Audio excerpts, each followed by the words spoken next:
Hi, welcome back guys, this is your friend, WTFW with another fiction. What if Deku is hiding from Hero Commission, Midoriya or Time Traveler? Now before starting, please give this video a like and subscribe to the channel if you want more videos like this. Now let's get into the fanfic. Villains had always seemed like such an easy issue to take care of for the longest. They were common, but so were heroes.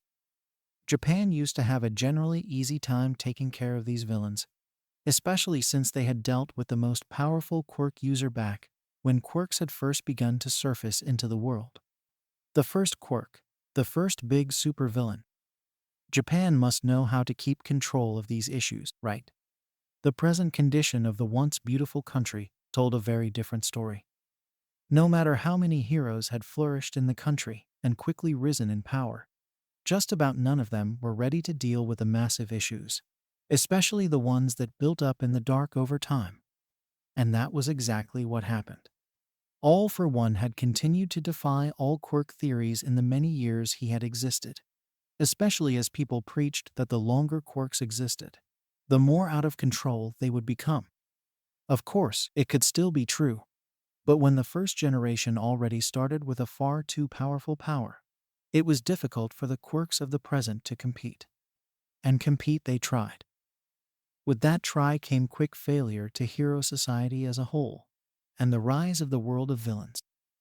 Now they controlled the streets, and left civilians and many heroes cowering. It had been 3.5 years since All for One had taken control of Japan. Heroes were just barely keeping him and all the other villains in the country, but that they could do. While their country was quickly collapsing, they did their best to make sure it didn't spread to others.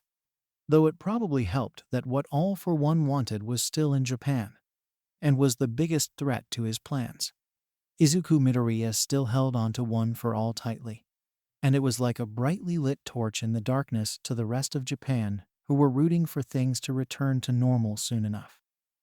Of course, it was a lot of pressure for someone who was just barely in his 20s. But he had been slowly preparing for this kind of pressure ever since All Might had told him about the quirk when he was 14, and then the dangers of it when he was told the history of the power. All for One's need for that power had led to so much destruction, but nobody wanted to see what would happen if he got a hold of it. So the Hero Society held out. However, the villains weren't even their biggest issue. The main issue was actually all of the nomis that were released not long after All for One, and the League of Villains realized that despite not being surrounded by people all the time, Izuku still wasn't easy to catch. If anything, it made it more difficult. Every year, All for One's doctor released worse nomis, stuffed with more powerful quirks, and all with different purposes. The initial nomis that were introduced to the world in Class 1A's first year now seemed so easy, weak, even. So the heroes fought harder and trained to prepare for worse. That was how the ones who still survived stay surviving. Civilians weren't even willing to step out of the safe spaces built for them anymore, however. Because no matter how many nomis were taken down, there still seemed to be a never-ending amount patrolling every street. To see a street lacking one pacing up and down, surveying the area, had become a rare occurrence. There were still areas that people could hide themselves in, but civilians wouldn't be the ones fitting themselves into those areas. The few heroes left in Japan actually ended up taking advantage of the little hidden spaces and buildings that they had realized nearby nomis couldn't reach. Not all of them would return to the bases set up by the Hero Commission, usually because there was still something in the area that needed to be done, but not until they had rested up for a minute. Izuku took advantage of those areas more than most. He usually avoided going to the bases, especially the largest one, where most heroes and the remaining members of the commission took up residence. There were many floors of that base set up for civilians, but 2 of them were set for business matters and housing for the people desperately working to save Japan. Izuku had a room there, but he usually went there at most once a week. That was only because his remaining friends had pleaded with him to return every once in a while for a shower at least, and to pack himself up enough food for a couple meals a day until he came back to restock. Though he was always quick to be in and out, hardly talking to anyone other than the security. He wasn't quite ready to sit down and talk to anyone yet, unless it was another meeting about their next plan. So there were the few words exchanged with the security. And then he was in, and then out. Some noses would still turn up whenever he ran by, though. He heavily suspected his own hero costume. Yeah, that had to be it. When was the last time he washed it? Probably when he ran away last. It was as he was about to creep out of his hiding place in the mostly destroyed building, other than a few rooms, that he felt a soft buzzing in his pocket. Knowing there was a Namu and villain down the street, he was quick to shut the door as quietly as possible before pulling out his phone and answering the call. "Hello," he whispered into the phone, keeping close to the nearest window so he could keep an eye out. "Deku, the president of the Hero Commission started. We need you to come to the base for a while. There's something we need to talk about." Izuku almost sighed, but instead just settled with glaring at his phone for a moment before turning to look outside again. "I have something I'm doing," he replied, his eyes following where the Namu and villain walked. Since the villain didn't seem to care about the Namu's presence, it was safe to assume that they were working closely with the League and gifted an older Namu so they would present more of a threat. Of course, with how much lower of a level the Namu was compared to the high-ends, the Namu wouldn't be protecting the villain from much other than civilians and a hero who had by some chance never encountered one before. But the villain at least seemed confident with the creature that followed them. Creature. That was all the Nomus were seen as these days. It was determined that they had already lost all of their humanity, whether they had speech or not. So every single Namu was to be killed. After all, everything they did was under the command of someone else, and usually by all for one. Villains were usually turned in alive, however, and locked up in the prisons built under the bases. "Is it a villain or Namu situation?" the president asked, her voice clearly filled with exhaustion. Izuku could already imagine her pinching the bridge of her nose. "Both," he replied. "Well, you know what to do. Just bring the villain in on your way over here." And with that, she hangs up. So Izuku finally gets to get up, slipping his phone back into his bright yellow bag, and then making sure everything was secure before he swung it onto his back. Only once that was on did he sneak out of the building, and quickly charge up one for all as he leapt at the Namu first. He hardly gave the Namu any time to process what was going on before he pushed its head back far enough to snap its neck. The fight with the Namu was over quickly, and the villain was only then turning to attack as the creature hit the ground. But Izuku was still quicker, reaching and successfully knocking out his opponent before they could even finish charging up their quirk. Izuku scooped up the villain, tossing them onto his shoulder before activating Float and One for All, using that to get him high into the air before using Black Whip to tug him in the direction he needed to go. As the base came closer into view, the more Izuku just wanted to turn around. He was tired of being sent on personal missions by the president, feeling more like a pawn to her than anything.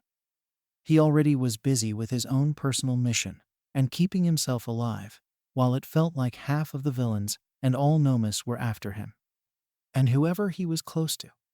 But that depended on how badly Izuku had agitated All for One, or how badly those close to him pissed off the villain mastermind or presented a heavy threat. But either way, those he was close to died. The commission at least tried to keep the last of his friends in the base as much as possible, much to their own protest. They wanted to protect Japan just as much as Izuku, but with the commission relying so much on him, they did a lot to make sure he would at least work with them and do the missions he was assigned.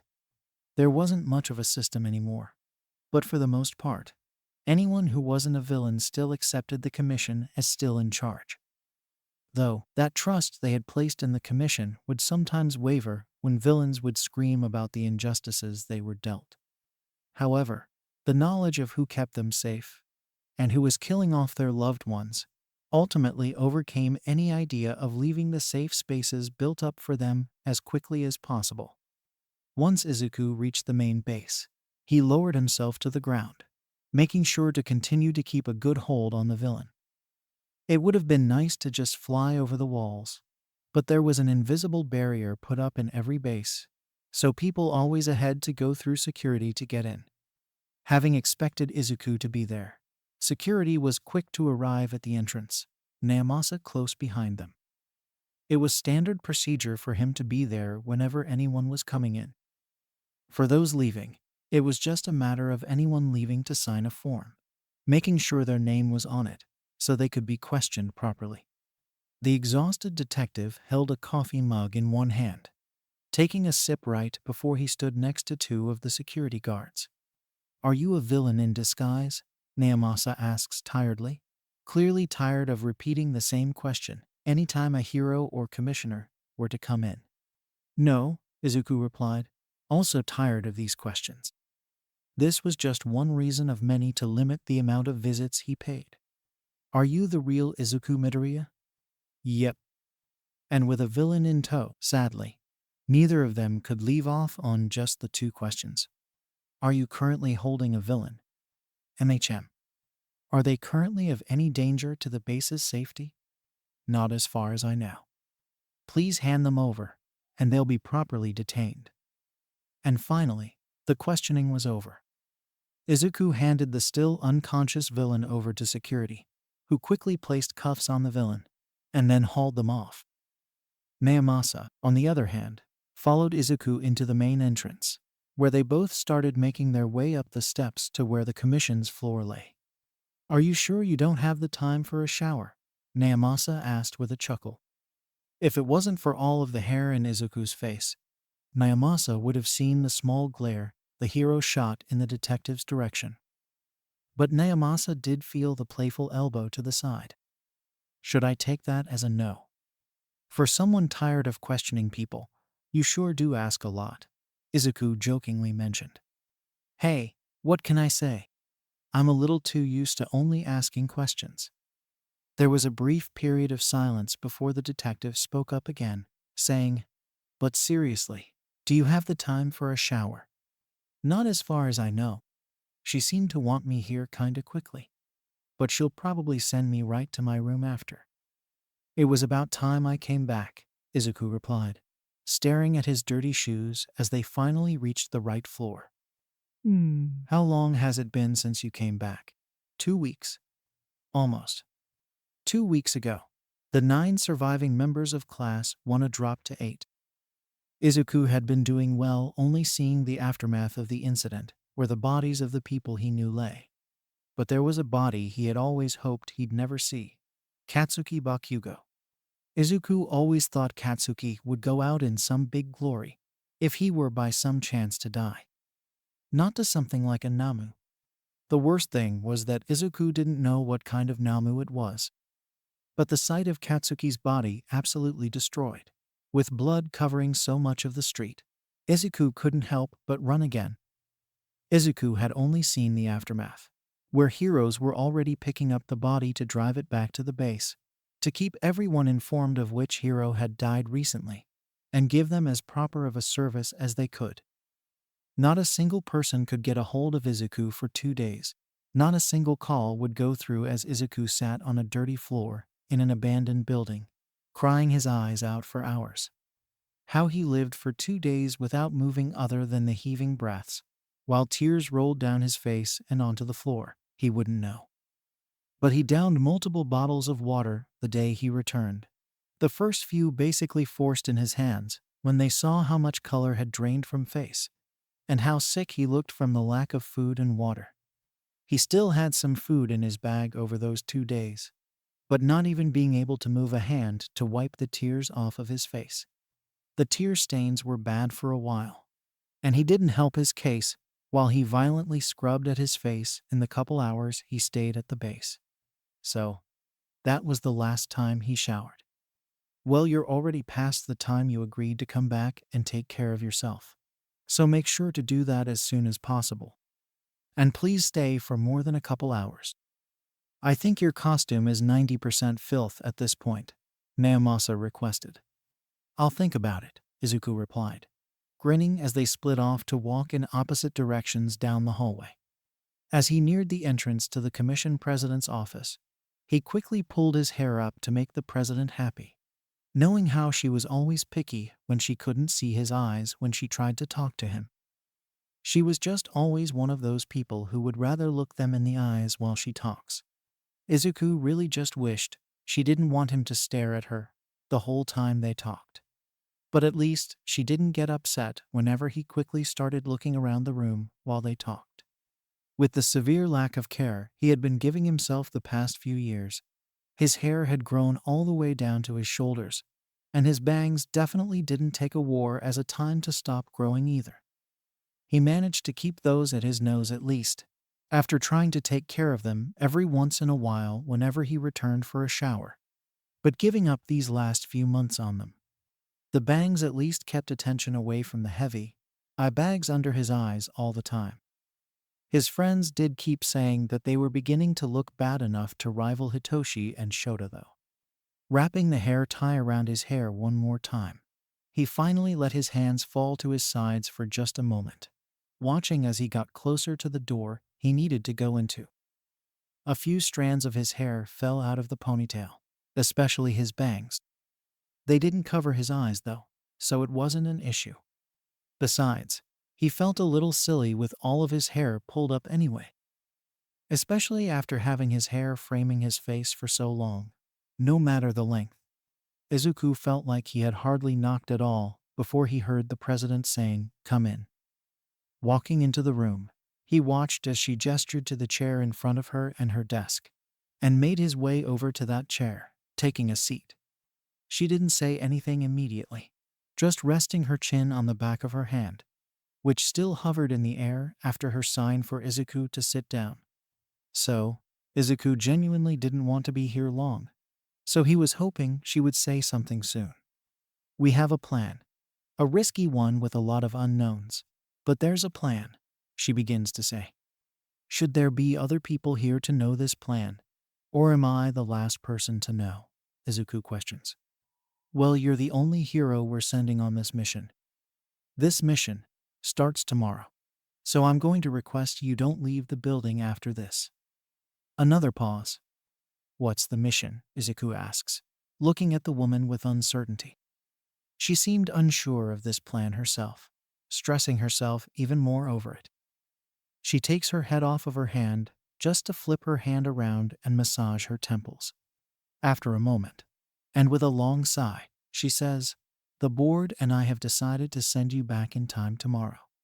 Izuku himself freezes before he just looks at her with more confusion, asking, Wait, isn't that illegal?" There was a small nod before she said, "Yes, it typically is. But we're in a time where laws hardly feel applicable. We've always done our best to follow any stated rule. But this is a time of emergency. And as the current leader of not only heroes, but basically this nation while our government has fallen, I have the authority to grant the permission needed. Besides, it was an agreement by all of the board. You'll be sent back, but I can't have you throwing your identity around. That's too dangerous of a thing to mess with when it comes to the unknown. So you need to be in disguise the entire time. You'll come up with a fake identity, and I'll give you a list of people to inform. If the list permits more people to know about this, then we'll need to trust them. Unless there's something you know that they don't, and they need to be stopped in this decision." "But why send me?" Izuku was trying to keep up, but he was still trying to wrap his head around the fact that he was going to go back in time in an attempt to fix their world. "I figured that would be obvious. With you being the only remaining One for All holder, you're the best chance anyone has at defeating All for One. Even if we were to send someone back as a messenger, they still wouldn't be able to gather enough power to defeat him. We learned nearly 5 years ago that even when weakened, All for One is far too difficult to beat without One for All in the fight, and at full power. If we keep up with everything we're currently doing, it won't be long before All for One has sunk Japan into the ocean. And then he uses all the quirks he's collected to get out and take over some other place." "Well, I guess that makes sense. But just how far am I being sent?" Someone could definitely get All Might at his prime and help him find All for One, right? In the short span of time that he waited for a response, Izuku was already preparing to feel stupid with her answer. The quirk can only send people back a maximum of 6 years. Which, if I'm remembering correctly, this is perfect timing. You'll be there in enough time to decide what to do about your past self truly being introduced to the world of heroics, she replies, grinning to herself about how perfect the timing seemed to her. My last year of middle school. Yes, All for One will hopefully be in that warehouse already, and you can hopefully easily track him down and end things. Your past self will still be existing there as a separate person, which is why it's so important you find yourself a new identity before you talk to anyone outside of the list I'll provide you later today. I see. Izuku goes into a train of thought while he processes everything he was told, leaning further into the chair while he crossed his arms and lifted one arm to pinch at his bottom lip between his thumb and index finger. All for One wasn't his only problem even going 6 years back. Tamura and Kurjiri would still exist, and they were a priority to take down as well. But why send me tomorrow? Deku. Yeah? You stink. Not only did you not listen yesterday when I called you to come back to shower, for the 4th day in a row, but I think you ran out of your little food supple yesterday, and haven't eaten since what I would assume to be lunch yesterday. Wait, how would you? Go shower and eat. Okay, Izuku quickly said before tossing his hands up in surrender, and then starting to make his way out of the office. Oh, and Deku, she started, Izuku coming to a quick halt right in front of the door, hand hovering above the knob. Make sure to tell your friends goodbye. We'll have a message sent to your mother since she's halfway across the country. I know you keep trying to avoid them, so that if there's ever to be an incident where they also die, you won't feel too bad. But this may very well be the last time you talk to them. That you talk to them with all the memories you all have now. Spend this last night with them. Izuku may have often felt like some kind of pawn in multiple people's games, but the president trying to grow as a person to accommodate for all of the people suffering around her, finally trying to change the history of crueler leadership, had made her requests much easier to listen to. Sure, he replied before finally walking out of the office and towards the room he had to himself. A lot of people were in rooms together, but Izuku's was one of the few left for just himself, giving him all the privacy he wanted to get out of the building as quickly as he wanted, continuing to make sure hardly any people knew he was there. But with today being his last day here for a while, he was definitely putting a visit with his friends on the list of things to do today. Making his way to his room, he was quick to get the shower started before rushing over to the wardrobe to pick a change of clothes. It felt weird after not grabbing any for so long, but he eventually settled on a t-shirt and sweatpants, carrying the clothes with him to the bathroom. Once he got his hero costume off, he tossed it into a corner in the main part of his room and then shut the bathroom door, finally hopping into the somewhat warm shower. Hot water wasn't exactly something many got access to in the building, especially with how many people were in this building alone. He almost forgot to take his hair down, but was quick to toss the hair tie at the counter before his hair got too wet. As he tried to completely clean himself off, the water and soap on some of his new wounds made him hiss in pain for a moment. But it's not like he hadn't dealt with worse before. The scars all over him, including the recent, deep scar that went from his jaw to just beneath his cheek. He'd managed to avoid getting too many bad scars ever since his first year in UA, getting the occasional small one in a fight where he underestimated his opponent.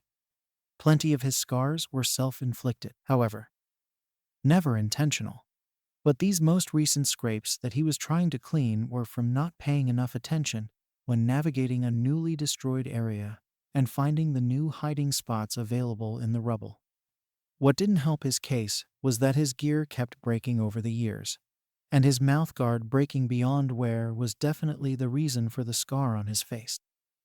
He had gotten too used to not needing to put too much protection into the lower half of his face, and hardly needed to think to protect it until he got cut. It was a little difficult for him to wash his hair, with how long it had been since he ran a brush through it. Pulling it up for meetings and his weekly showers had managed to keep it from matting. But that didn't make the current knots feel any better. So once he deemed he was clean enough, he spent a long while on the bathroom floor trying to care for his hair. He winced whenever the brush got caught in a knot. But after a while, he finally deemed his hair finished. His curls finally looked as they did when he used to consistently take care of them, and his skin finally wasn't coated with dirt and sweat. He didn't realize at first just how much worse going about another week without a shower would be. But he's clean now. Only once he was dressed in the more comfortable clothes did he take a quick peek into the mirror to make sure he really did look okay. He still looked pretty tired, but who wouldn't be? Making his way into the main area of his room, he went to pick up his uniform, only to quickly drop it down in disgust. He always had kept his showers very quick and knew he didn't clean himself as well as he probably should have. But he didn't think he would stink that much. Why did they even let him in the building? He turned towards the wardrobe again, pulling out a pair of slippers that sat on the floor. They were definitely a better option than his filthy red shoes, which were looking worse and worse every year. At least he knew they were pretty good shoes, considering how they were still wearable. But they would not be accompanying him to visit his friends. As he swung the door open, Izuku was greeted by the hero commissioner standing there, her fist raised to knock on the door, but paused midair. In her other hand, she held a letter, presumably the one he would be giving to whoever she was going to eventually tell him to hand it to. "Ah, I see you've finally gotten yourself cleaned off. Anyway, I came to drop off the letter. We'll further discuss everything tomorrow before you're sent off. But I figured I might as well already give it to you. I would suggest getting an outfit set out and leaving the letter there so you don't forget anything," the president suggested, taking a quick peek around his room before scrunching her nose up at what he would assume was his costume. "Anyway, I won't hold you up for long." As soon as the letter was in his hand, she turned and walked back to her office. Izuku turned back into his room, keeping the letter in hand while he pulled out some extra clothes. He folded them up and left them on his desk, resting the letter on top. Finally, he made his way out of his room and down the hallways. It had been about a year since he last paid a visit to his friends, and he hardly remembered where they were all grouped together at. He remembered the floor, but he was completely relying on the metal plates next to each door to tell him where they were at. It was once the space between every door looked longer that he knew he was getting close, because despite not having many materials to work with and heavily relying on cementos, they at least would make sure their rooms would suit the amount of people living in them. The bigger rooms were typically for families, but in the end, after all of the events they went through, Izuku's class was like one big family, so it made sense to put them all in that room. Finally, about halfway down the hall, he found the nameplate with all of his friends' names on them. He hesitated for a moment, nervous to talk to them again, but finally decided to knock. All of the noise inside the room came to a quick stop before Izuku heard someone walking up to the door, cracking it open just long enough to process who was there before swinging it open. "Deku, hey, it's been so long," Hantashiro happily greeted from the doorway, quickly grabbing hold of Izuku's arm, dragging him into the living room. "Guys, look who finally showed up." Izuku could hear some of the excitement from his friends, especially Ochako, who literally jumped off of her seat on the couch before running over and pulling him into a hug. "Hey, look at how much your hair has grown," she exclaimed, already messing with his hair. "You have to let me try to style it before you go anywhere." "Yeah, last time we saw it, it was at your chin, wasn't it?" Kyoka asked from her spot on the couch. "I do believe it was." "Yes," Tenya replied for Izuku, before walking over himself and seemingly looking over the condition of his friend before saying, "Have you been taking care of yourself lately? We occasionally hear that you were in the building on the days you do come." but we haven't heard anything in a while. Yeah, I showered today, but I haven't grabbed a meal yet. But I'm clean, Izuku replied, putting a lot of emphasis on actually being clean. I made sure to take care of that before I came down here. Izuku started looking away from Tenya out of embarrassment, trying to ignore the judgmental blue eyes. A lecture obviously just about to come. So what I'm hearing is that we need to make you some food, Shoto asked, finally standing up himself. Ijiru reached towards the coffee table, grabbing the remote and turning off the TV, stretching before leaping off the couch. Ijiru being here was a surprise at first after the discoveries that were made in the first few months of the Nomus release into the world. But Izuku was much happier his friend was here. Having admitted to something a few years ago, all of Class 1 was worried about what would happen to their friend. But in the end, he wouldn't be leaving any of their sides. Well, it's about time we worked on dinner anyway, Tsuyu commented. Oh, then maybe one of us could cook while we try to catch up with Deku, Ochako exclaimed. And I can mess with your hair while we wand it. She seemed very excited about the idea of trying to style his hair. Oh, good.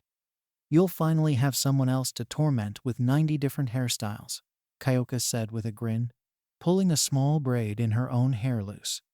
Being holed up in this building for quite a while had probably given them a lot of time to do nothing, and a few of them were definitely restless. Ochako among them, so it definitely made sense that she would be around everyone and trying to do tiny things to waste her time and keep close to friends. Hey, my bun looked really fancy yesterday, Hanta laughed, already reaching to pull his hair up and pull his own shoulder-length hair into a bun. It looked like I was getting ready for some fancy event or something. But before everyone was occupied with their own thing, Izuku was tasked with being the one to tell them himself that he was leaving. Oh, before you guys are busy, I have something I need to say.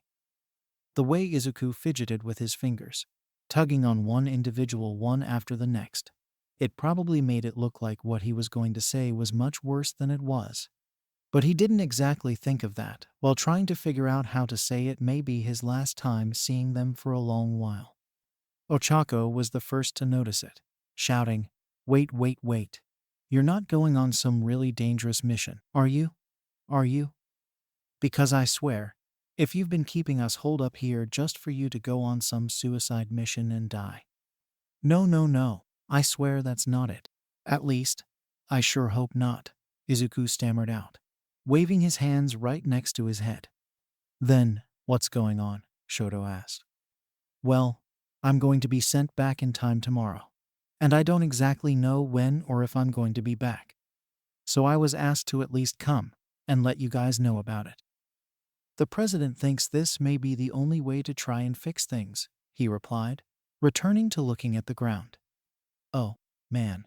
I was hoping you were just here to say hi to us, Ijiru muttered, scratching the back of his head as he looked back towards the blank TV. You are still planning on at least staying for dinner, right? Tsuyu asked. She looked concerned, and looked like she was about to plead for him to stay for dinner, if he said anything other than yes. Meichem. I can stay for a while, but I've eventually got to finish getting everything together for tomorrow, he replied, giving his friends a soft smile. If there was anyone who could get him to smile again after how badly the past few years had gone, it would be them. All of the tiny things he did and was familiar with could easily make him feel a little happier, and he would miss them more than anything. He had done so much to try and keep them safe, even at the expense of that happiness. But these moments were nice. Once it was settled that Kyoka and Tenya would be working on dinner, everyone ended up settling between the kitchen and living room, getting busy with whatever it was they were going to do, exchanging conversations while they waited for dinner to be done. It was after a while that Ijiru went back to their conversation from earlier, saying, "Dude, they must be desperate by now if they're going to time travel, and they're only sending you." Izuku winced for a moment before he answered as Ochako pulled at some of his hair to pull it into the style she was making an attempt at, saying, "Yeah, just me." It'd be suspicious if multiple people who looked the same as people from the past showed up at the same time. So this is the safest option we've got. They'd think of time travel way too quickly, and any cover we may have would be broken. The League may go into a different hiding spot the moment it became news, and then any hope of me stopping this before it starts would be over.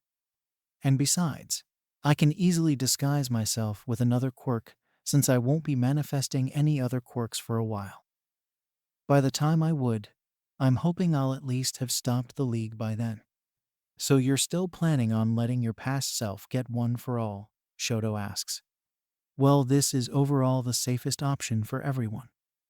All Might is going to want to hand one for all down to someone. And just about all of his options have quirks, including Mirio, who was the main person he was considering for a while. And if I don't want anyone to die quickly, then it's for the best that I keep my past self inheriting it. Right. There aren't too many options for quirkless people looking to be a hero nearby, Kyoka says with a sigh, tapping the spoon she was stirring the food with onto the side of the pot. Just be careful that you don't get caught, if that's the order you've been given. I promise to be careful, Izuku laughed. Oh, and maybe you can help your past self, too. Ochako exclaimed as she finished with one of the braids in Izuku's hair. If you can find some way to safely do that, you can make sure there won't be any fun broken bone injuries looking awfully similar to those scars you already have. But being so close to his past self, isn't that a little too risky, Uraraka? Tenya questioned from the kitchen. Not if I come up with a good enough disguise and alibi, Izuku replied, the gears already turning in his brain as he tried to put his plan together. Just be safe, Tsuyu added. Dinner smells close to done though. And that it is, Tenya called into the living room, walking out with his hand chopping the air, a habit he never got rid of. Everyone was quick to get up, happily grabbing their plates of food and returning to the living room, where conversation continued, and finally down to different topics.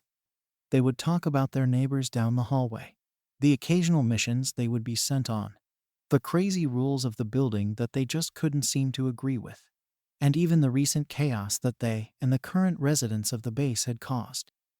It felt great to talk to them like this again, even if it was the last time. But Izuku cherished it, and kept the half ponytail he ended up being left with as he finally left later in the night. One final, big hug was exchanged between everyone before they waved goodbye, closing the door behind Izuku as he walked down the hall, never turning to face the other way until the door was fully shut. It was once he got to his room that he rushed over to his desk and quickly unsealed the envelope as quickly as he could. He scanned over every word that was written, deciding what all he felt could be kept with the small plan he had already worked up, and what he would need to forge out of the paper. It was, in the end, decided that the only thing he needed to exclude from the paper was any mention of one for all. Just that Izuku was a hero well relied on in their present time, and was the ultimate choice of someone they could risk sending back.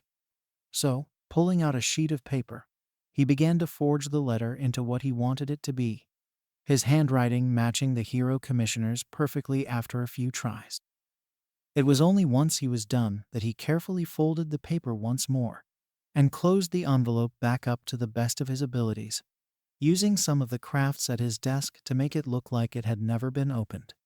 No rank was necessary to mention in the letter, because, in all honesty, Izuku didn't even know where he would rank on the hero charts.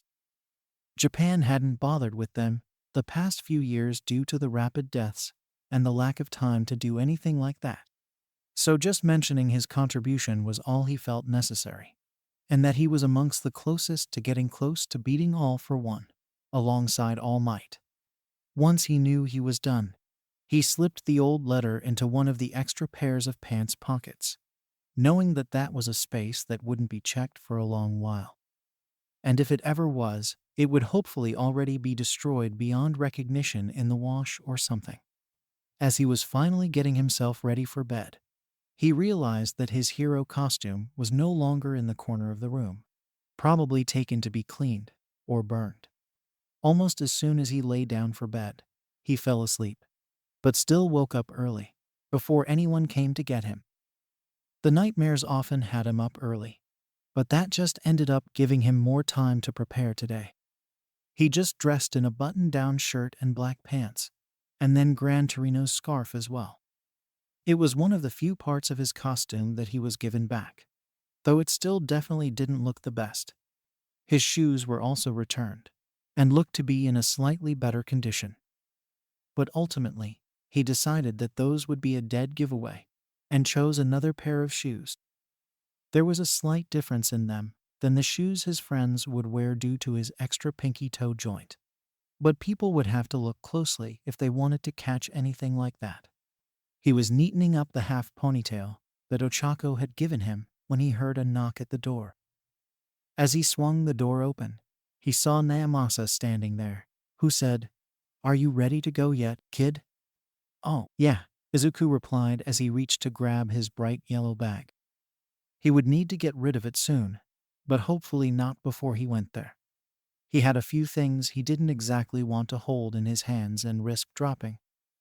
Izuku didn't pack much, but it was still much preferred to be in the bag. The letter too. Already in my bag. Then let's get going. The two of them walked outside, where a car was waiting for them. Izuku and Naomasa hopped into the car, and not too much later, a girl with bright pink hair slid in as well. This must be the girl who was going to send him back in time.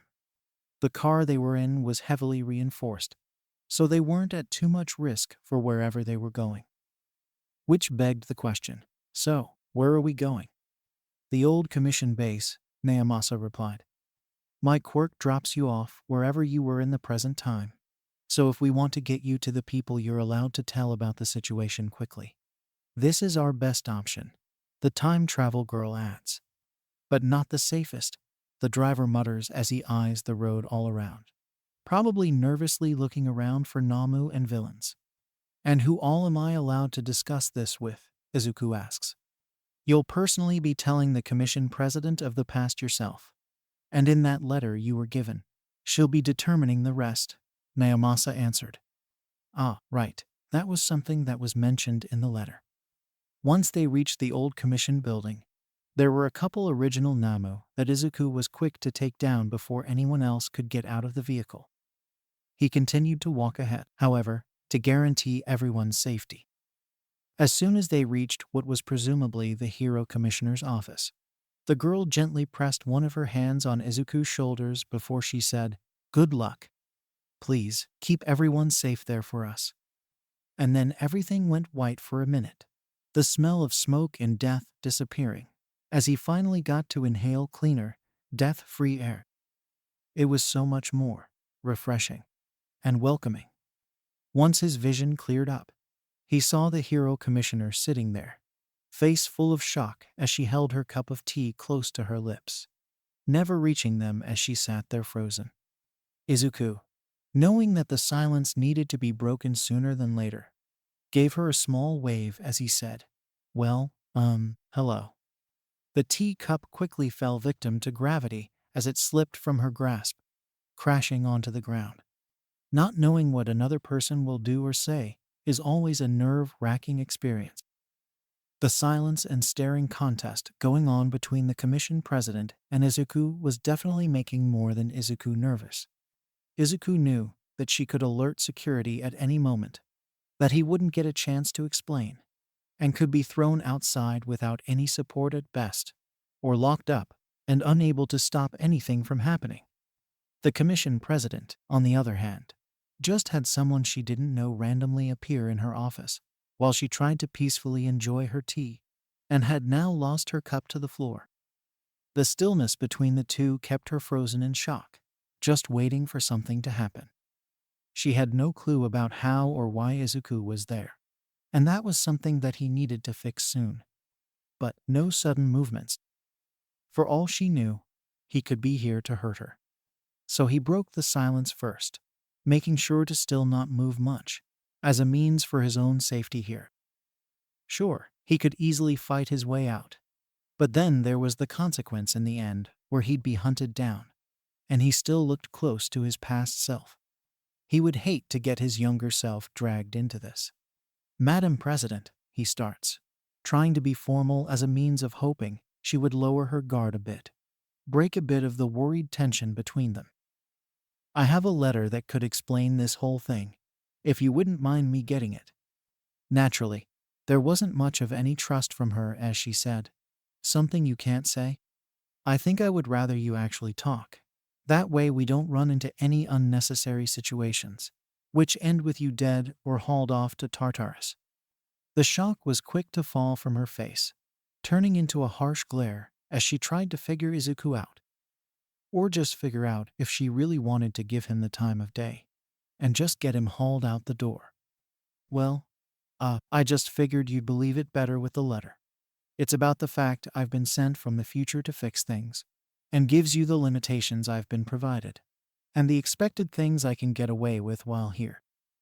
Your future self provided me with it, and I was told to give it to you before I do anything," Izuku tells her, trying to maintain eye contact, something he often had a struggle with as he roughly explained the situation. "The timeline is a fragile thing to mess with," the commissioner starts to say, resting one hand on top of the other in front of herself.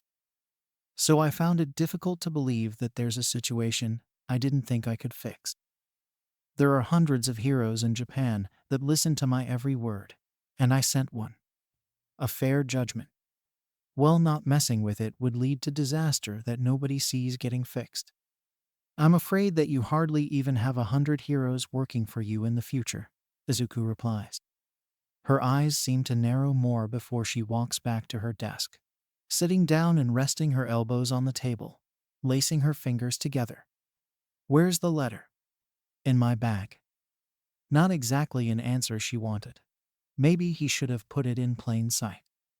After all, if Izuku was in her shoes, he probably would have also thought that Izuku was just trying to get to a weapon. That way he could kill her. It had become common knowledge in the future that the commission actually had a lot of dark things they tried to hide under a rug, before it was finally swept out. Izuku hadn't paid attention to that at the time, so he wasn't exactly sure what it was. He just knew that a lot of people had started to have a lack of faith in the commission, sometime early into the release of multiple high-end nomis.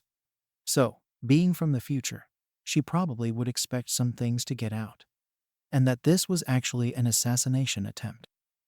She could think that the big issue Izuku was talking about was her. "Just put the bag down." "Where's that letter?" she asks. "Just on the top of everything in the big bag," Izuku answers, reaching for the backpack straps to slide it off, dropping it in front of him.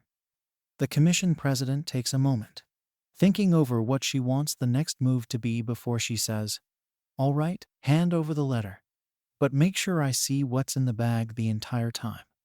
Izuku took as much time as he could with it without running her patience too thin, grabbing the letter from the top of his bag as soon as he opened it, and then handing it to the commission president.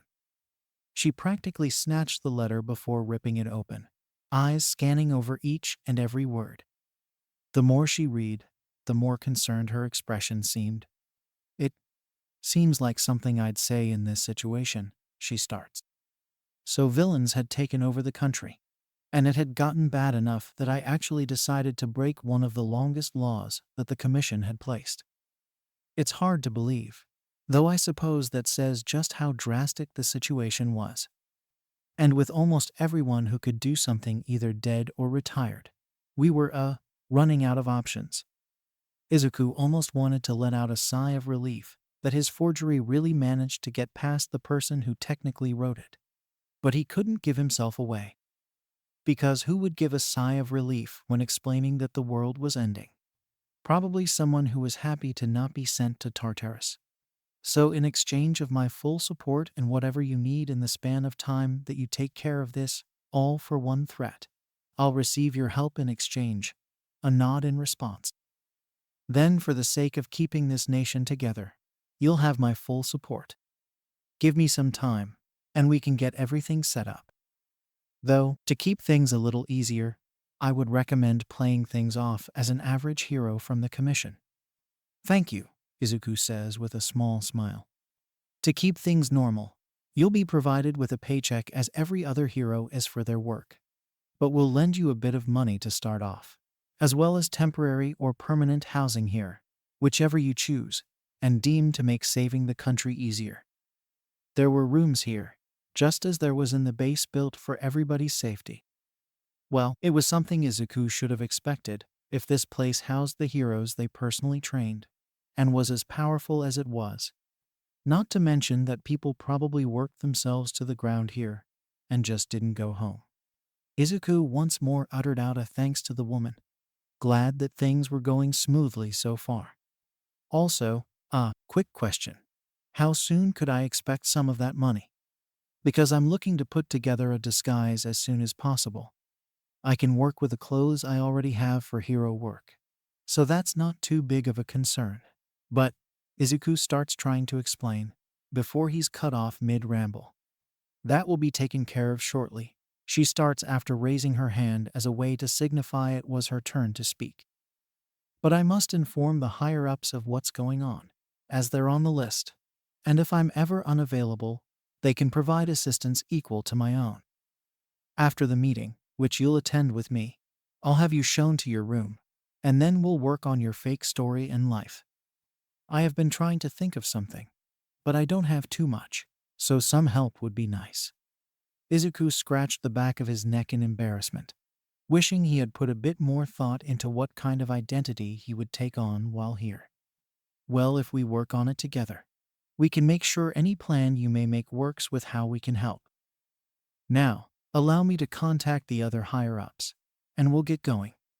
After dialing a couple of numbers, giving the short explanation of there needing to be an urgent meeting put together immediately for those who answered and questioned what the call was about, and then sitting in silence for a couple minutes while the commission president watched her cameras to make sure there were people in the meeting room, the two of them eventually set off. Izuku never liked sitting in someone's office, especially in silence. He would be beyond grateful when this whole explanation portion was over, and he could actually get started on his work.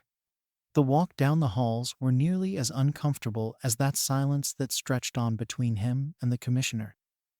Too many people were staring at him, wondering who he was, as none of them had seen Izuku walk into the building.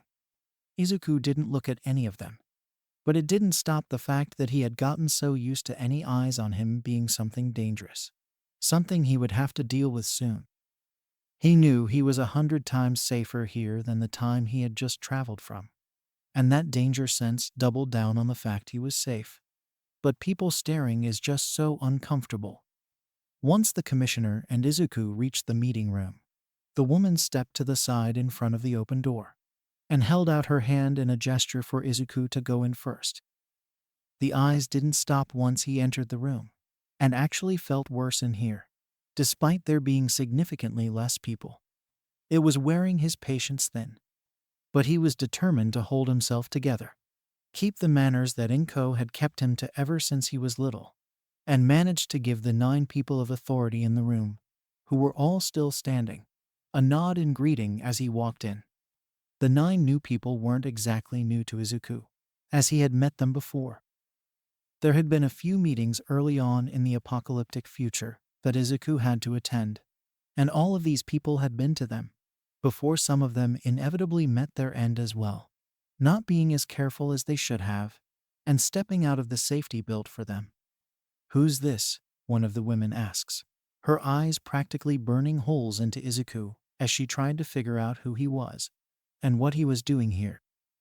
Her question was ignored as the commissioner gestured for them all to sit down, and turned to Izuku as she said, "Go ahead and sit at this end here, just opposite of me." So he does, taking his seat and avoiding looking at pretty much anyone as he and everyone in the room settle down. He just wants out of here, and to get this done and over with. All these meetings about the country, maybe world, ending just felt like a waste of time in the end. Granted, nobody really knows what's going on with Japan in this room except for him, and he's here to change that. Izuku just hopes that the commissioner can carry on the conversations for him, because the most he had been talking with people lately has been a few snide remarks before he quickly takes down any opponent. And then the very rare conversations with his friend, mother, or the commission president. Everyone here was just too judgmental, and it was making him feel awkward. Maybe he should have asked for some fancier, maybe more formal clothes before any kind of meeting like this. So, are we getting any kind of explanation about the stranger here? Yokimaru Mira, the man who had tested Izuku and his class for their provisional licenses, asks, tired as ever as he loosely holds his coffee mug in hand, the table supporting most of it. The commission president nods, taking in a deep breath of air before she says, everyone, this here is Izuku Midoriya. He was sent from the future by my own future self as a means to save this country from a destruction that we won't see any fix to. And so the meeting continues as smoothly as Izuku could have hoped. The letter that Izuku forged carrying most of the conversation. Well, if you could call it a conversation. It was a lot of silence as the situation was read out, with worried expressions across the room. There was plenty of doubt as to why Izuku of all people was sent, and how he was anything special, to which the commissioner would reply, I'm putting faith in myself and the decision I made. Though it was made clear that if Izuku couldn't do his job, his own freedom was at risk. Once the meeting was over, it was Yokimaru who let him out, and to the room he'd be staying in for a while, explaining all the paperwork they would have to go over, and the things they would set up. He didn't seem too excited about being the one to carry the brunt of this job out of all of his colleagues, but he did mutter something along the lines of, at least those rooms have a coffee machine. Yokimaru was very blunt with everything he said, as the two of them tried to work out the plan for disguising himself, and the basics of the plan to start saving Japan. If the man didn't think an idea was good enough, he'd say it. But luckily for Izuku and his habit of over-explaining, most of his decisions made it through. The big thing he wasn't getting much of a say in was his hero costume, however. Not to mention the fact that he had to narrow it down to one quirk, and had to rush up an explanation for how he could hide it. It was easy enough to come up with an excuse for the multiple quirks. That his quirk developed so late in life, into an enhancement quirk that he called superpower, and branched into more. It was convenient to choose one of the later ones that manifested in a desperate situation, as he had explained, so that he could stay hidden. Less desperate situations meant a less likely chance of Izuku's younger self manifesting the other quirks in one for all. And that meant that Izuku had a good excuse if anyone did suspect him.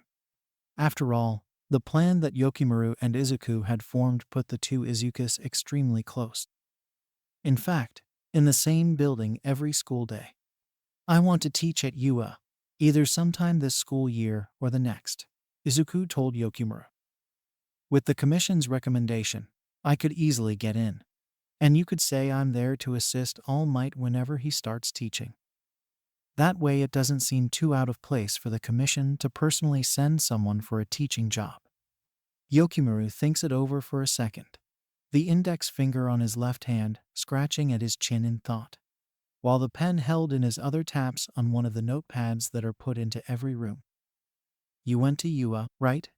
A hum in response. Won't it be dangerous to be so close to your younger self?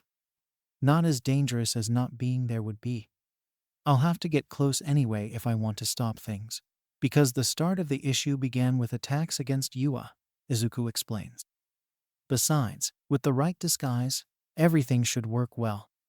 I don't even think my younger self could figure it out entirely, because I never really grew out my hair until I ran off. Never liked the feel of it, until I just didn't care anymore.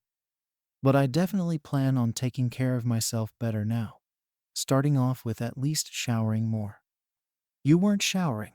Yokimaru's face twists up in disgust, and it made Izuku worried for a second that he still smelt like he hadn't showered. But he just did last night. I just said I was going to shower more, Izuku protested. I'll even shower tonight, so stop looking at me like that. You try to keep the world safe while actively being hunted down by these stupidly strong creatures. Yokimaru continued to look at Izuku with a disgusted expression for a moment before turning to the notepad again, and muttered, You better make that shower a promise, before returning to his normal tone as he said, so, name idea. Izuku's shoulders slumped as he said, I was thinking of everything except for that. Even your quirk registration was thought of. You've explained that another quirk developed after an attack. So what is it? Strength enhancements are somewhat common. But if the fighting styles line up too much, it'll be suspicious. Izuku hadn't figured out what other quirk he wanted the commission to know about, what he would let be public knowledge. It sent him into a small panic in his head. But he had to say something. He shouldn't have much else quirk-wise, otherwise it would look bad for him. But Yokimaru was looking at him, and he needed to answer. So he panicked and blurted out, smokescreen, that's the other one. That answer was scratched down on the notepad, making that the official plan. It was now that he actually had the chance to think about it that he wished he said Black Whip. It was the quirk that had shown first when One for All was getting even stronger, and would look less suspicious if things still happened as it had before. Maybe he could just quickly cover it up. Say he was thinking of a friend on accident, and then mention Black Whip? No, the two quirks sound and look nothing alike. It wouldn't make a lot of sense to mix the two up. And thinking about it more, Smokescreen was almost perfect.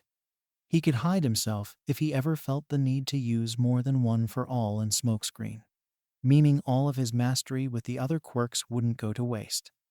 But if Black Whip did develop in the younger Izuku, he should still have about 2 years to prepare a viable excuse. And how does it work? So I can at least get a basic explanation into the system, Yokimaru asked, quickly pulling Izuku out of his train of thought.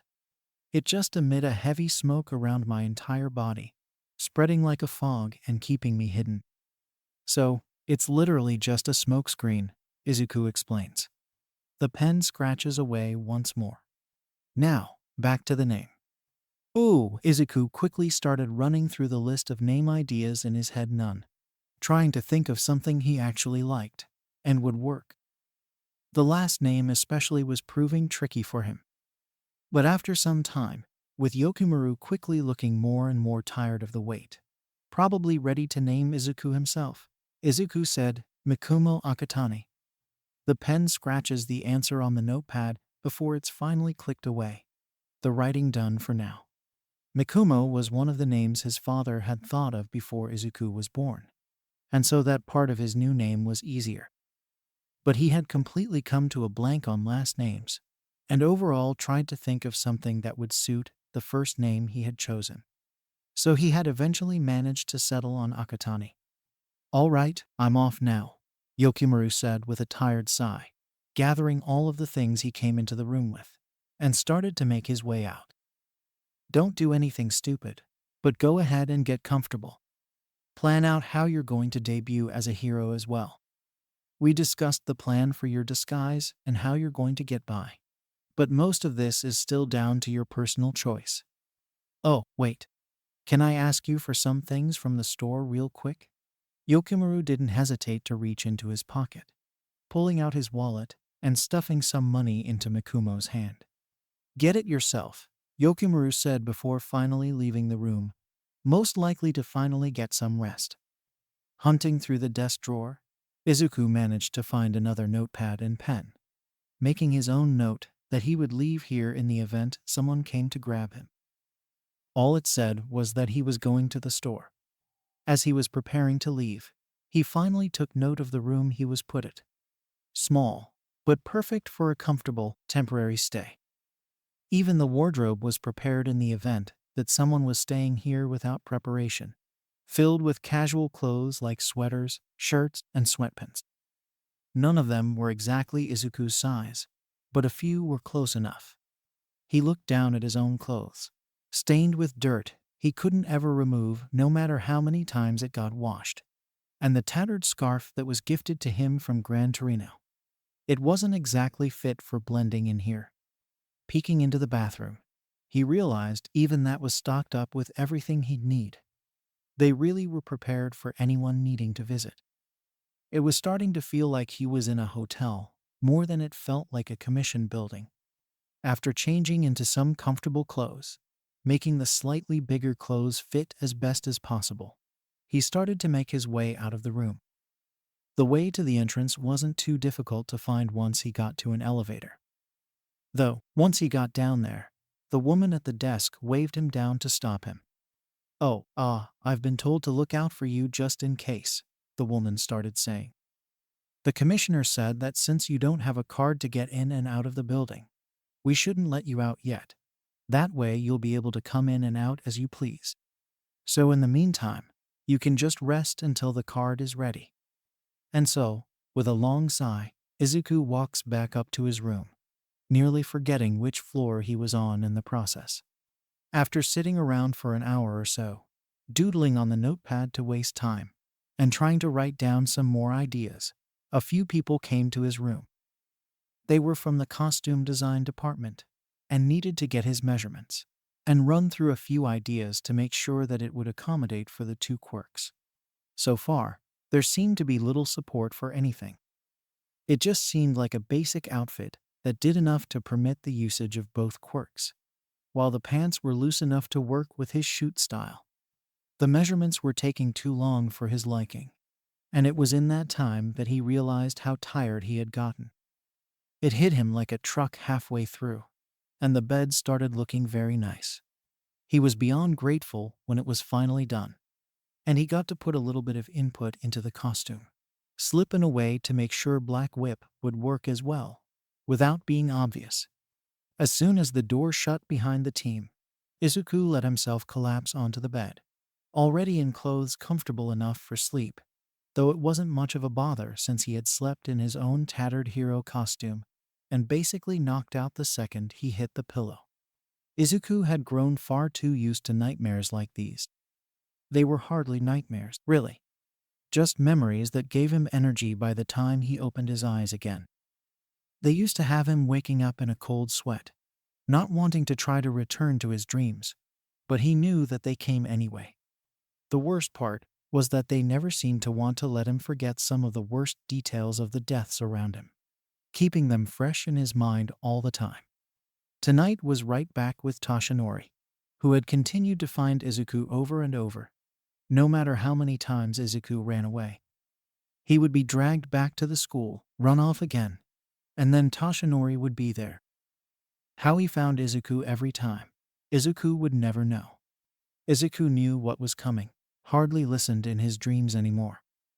He used to try to think of ways to change the outcome, but no matter what, things ended the same, or he'd wake up full of regret with what he wished he could have done. Then he'd remind himself that the only reason he could change the outcome in the short window of time that these dreams took place is because he had knowledge on how the death went. Eventually, his dreams made sure even he acted as things occurred when he completely gave up on trying to take control of the situation. So it was a genuine replay of events. Izuku would let tonight be one of those nights. "And so Itsukachi has started to tell me to stop chasing after you so much, that nothing I say will change your mind," Toshinori was saying, holding on to his own, untouched bento. He had a warm smile as he talked, as he always seemed to have whenever he was around his successor. There was a time Izuku wished that his mentor would stop smiling at him like that. Like Izuku being around him didn't put the both of them in danger. Toshinori should have known that Izuku was a walking danger beacon, and he probably did. But that smile stayed. "But at the end of the day, you're still my successor. If I can look after you, I will. And look at what happens when I find you," Toshinori exclaims, smiling wider as he gestures towards the bento in front of Izuku. The box opens as Izuku slowly picks up bits of food with the chopsticks Toshinori brought. "You finally eat. You know, you need your strength if you're going to keep running around and fighting, using a lot of energy. It was something I tried to teach you back when we first started training." Even without being aware of what was going to happen, Izuku had looked around that day as he ate the food Toshinori had prepared for him, trying to spot any signs of them in danger. "All Might, why don't you ever just stay at UA?" Izuku had asked. "It's much safer there, especially since you're always finding me with a car that doesn't protect you at all." Not since your car got totaled. My boy, I care more for your health right now. I can't protect you with one for all anymore, because I've completely used it to the furthest extent that I could. It's your responsibility to do the fighting now. But you're still my successor, and my job is to guarantee that you can get your job done. I care little about my safety if it means you're okay, my boy. You're just barely 17, so I'm not going to expect you to act like an adult and take full responsibility of yourself. I promise I'll be fine, Izuku mutters, taking a bite of his food as he rests his head onto his free hand.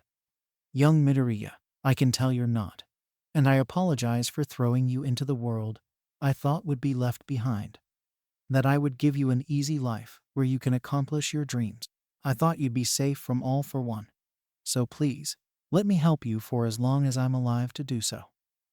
Toshinori showed such a parental concern in his expression that it made Izuku feel bad, thinking of his mother, who he had avoided every time he was dragged home. Knowing it was the faces like the one Toshinori is making that made him want to let the adults keep him safe.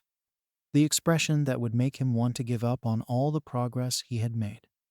And as if the universe had heard his concerns, and Toshinori's speech, one of the villains working with All for One seemed to appear out of nowhere. Danger Sense didn't go off, because that villain wasn't after him, which he realized when the gun was fired. The man coughing up blood felt normal for a second, like it was every other time it had happened. Then Toshinori dropped to the ground, weak body already, unable to handle the blood loss from the one shot. All might was gone. That much Izuku knew, even before he leapt at the villain, warm tears already building up in his eyes. Quickly falling the moment he leapt into the air. Danger Sense never activated once in that fight, because Izuku never gave the villain a moment to do anything more.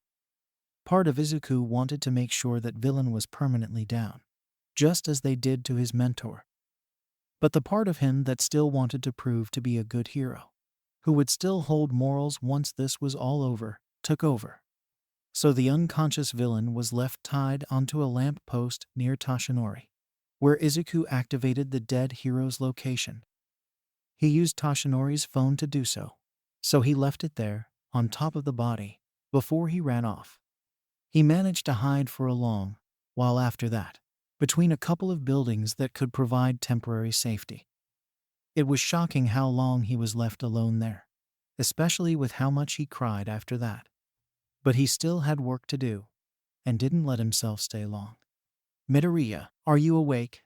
A familiar voice called, waking Izuku up from the nightmare.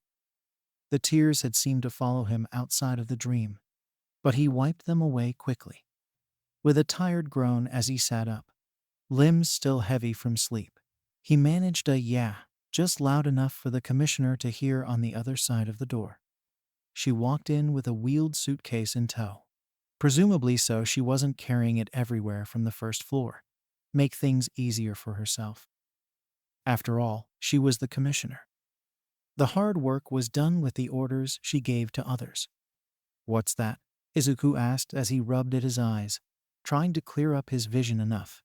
Get the tiredness out of his eyes. Well, it's almost lunchtime, so we had some errands run to get you a few things. The measurements from your costume last night were used, and we got you some clothes and other things you may need. However, the disguise is still up to you, with the money Mira provided you with last night, she explains, leaving the suitcase next to the desk. Oh, thank you, he says as he starts to get off the bed, taking the hair tie out at the same time, after he realized he forgot to take that out. The messy curls fell back to the usual way they framed his face, but the bangs long enough that they didn't fall right back over his face just yet. You've done plenty, so I'm not too worried about the disguise part. I've also come to tell you that your hero suit should be done in the next couple of days, so you have that time to prepare your disguise. Due to the simplicity of the costume, they've managed to cram it between all of the other projects that they've been given with the hero schools. I figured it would have taken longer since the school year has still recently started, but thank you for letting me know. Well, the sooner you have a costume, The sooner you can get out there to get things done, she explains. Now, I need you to get ready, because I'm going to have Hawks meet you. Since your fake identity will rely on you being trained by us, it's only rational to have Hawks know as well, and he can act his part, as well as back you up. I didn't even think of that, thank you. How many times was he going to thank this woman for her generosity? Most people could hardly think of anything to thank her for in their lives, other than the paychecks they earned. And within all technicality, I'm not going against the standard that my future self set for who all is allowed to know. Hawks is, within all rights, a high-ranking commission member, who tends to know just as much as we know, if not more from his field work. She seemed rather proud of that realization, that she wasn't breaking any rules that didn't even technically need to be listened to. Izuku wasn't exactly planning on listening to the rule in all honesty. Not that he'd actually tell that to the woman. And with that, she walked off, shutting the door behind her to give Izuku the privacy he needed to get ready. On top of the suitcase were a good deal of the paperwork he'd need, all with the fake information he and Yokimaru had set up just last night. In the case was a bunch of clothes that would actually fit him, most of them simple, as none of them knew what exactly he'd wear. But he's not complaining. He settled on some jeans and a sweater, and left the empty case in front of the wardrobe. That way he would remember to swap out the older clothes for his new ones by the time he got back. Before he left, he made sure that he actually did some basic self-care, like brushing his teeth and washing his face. It was as he washed his face that he realized he had forgotten a shower, and was suddenly grateful that he hadn't done anything yesterday other than sit around. He was pretty sure he didn't smell bad just yet. It was his hair that he didn't want to work on at all, and just decided to leave it be as he made his way out of the room. The path to the commissioner's office was actually pretty simple, and he managed to find his way there quickly, where she and Keigo were waiting. It was when he was in there that he suddenly wanted to get his hair out of the way, fingers already pulling at the hair tie he had left on one of his wrists. She was never fond of him leaving his hair in his face, and it seemed that even her past self never liked that. As he was messily pulling his hair up into a half ponytail, Keigo, whose face was already in a joking grin, seemed ready to ask a question that Izuku was far too used to. "Yes, I can see," Izuku quipped, trying to run his fingers through the tangled curls to neaten up the ponytail a bit. Keigo walked over to do the same thing, but doing significantly more than Izuku could, considering he couldn't exactly see the top of his own head. "Why don't you just try to keep the bangs pushed out of the way instead of in your face?"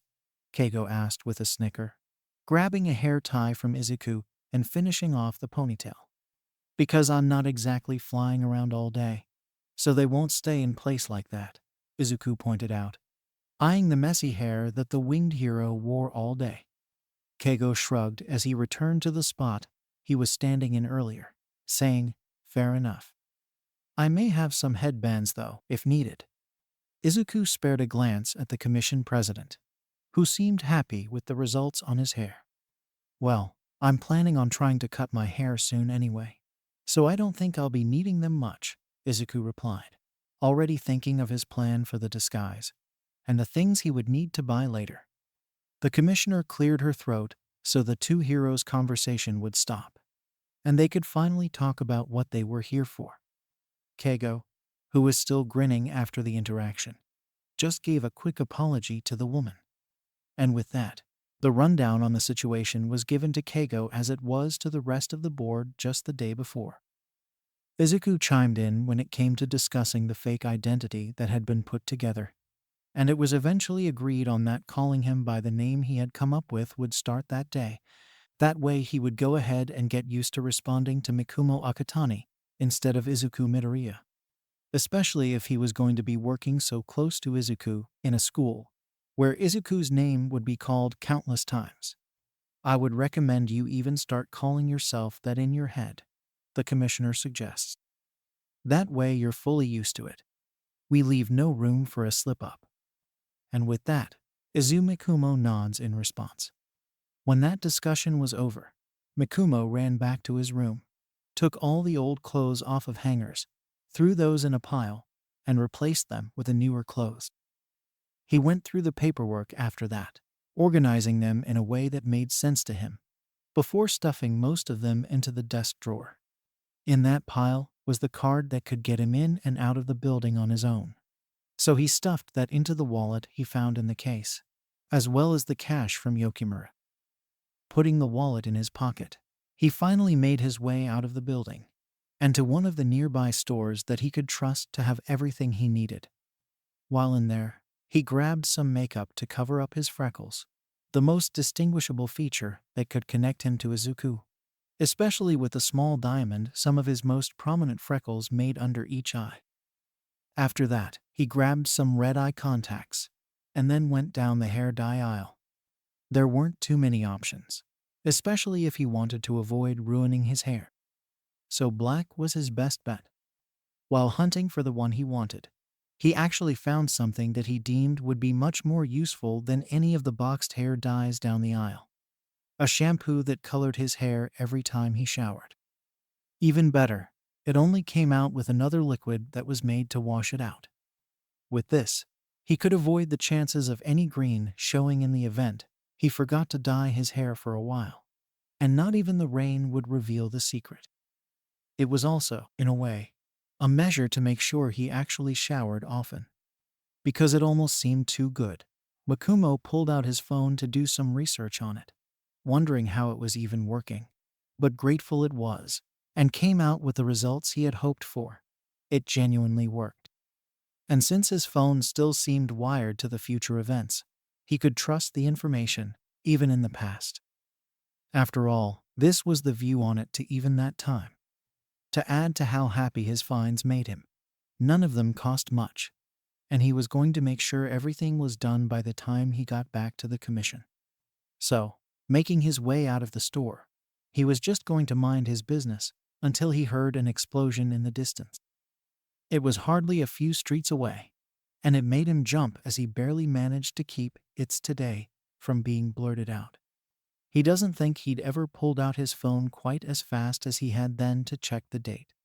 Mikumo almost dropped everything when he started to run, but knew that it was definitely for the best that he kept everything in hand.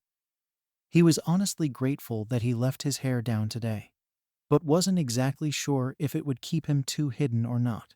Unsure if his tendency to overanalyze a situation would go against him when he stands as close as he will to Izuku.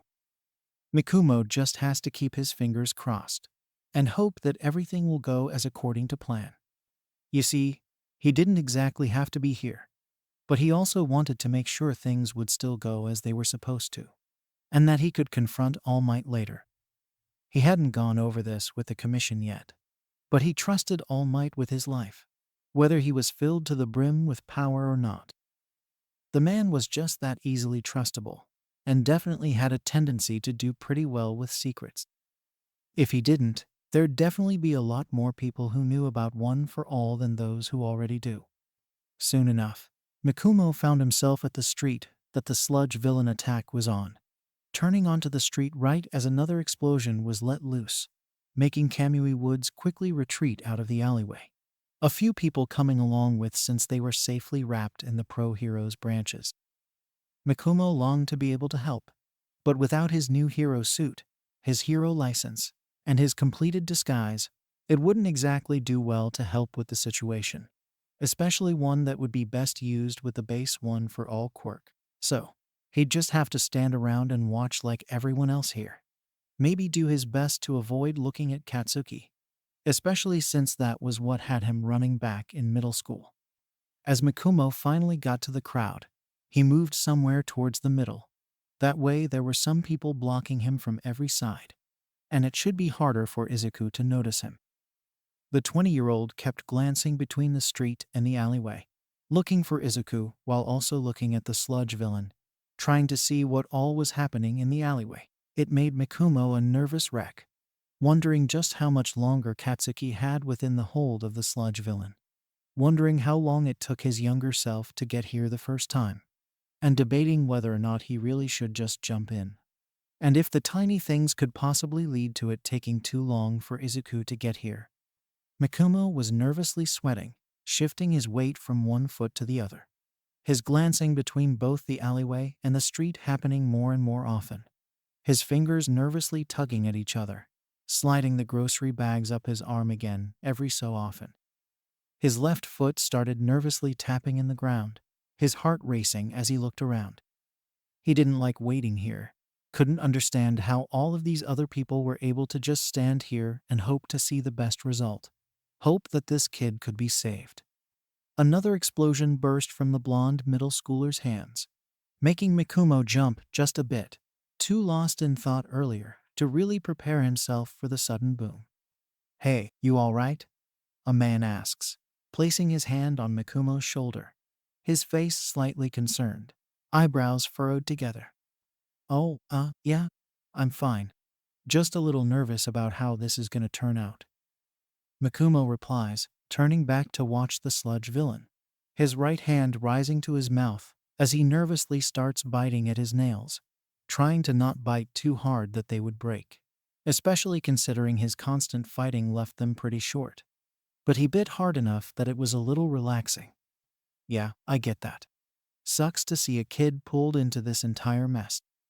It's funny that this all started from a robbery. And then All Might stepped on scene. The villain was scared off. And now it seems like it's trying to hide in the kid." The man explains. Mikumo already knew this, but he wasn't going to tell the man that. "I don't get the point of trying to use someone to hide when everyone already knows it's you. Maybe he can use someone's quirk if he hijacks their body or something, which could bring reason to him talking about how powerful the quirk of that kid is." Mikumo explains, and the other man nods along, watching the fight ahead of them. In the time that Mikumo was facing the other man, he must have missed spotting Izuku, because before he knew it, he felt someone push him to the side, and a blur of black and green run by. Mikumo's pair of bright green eyes watch as Izuku runs forward, tripping over his own feet, but quickly picking himself up again as he runs forward, pulling his backpack off of his shoulders, and then tossing it through the air.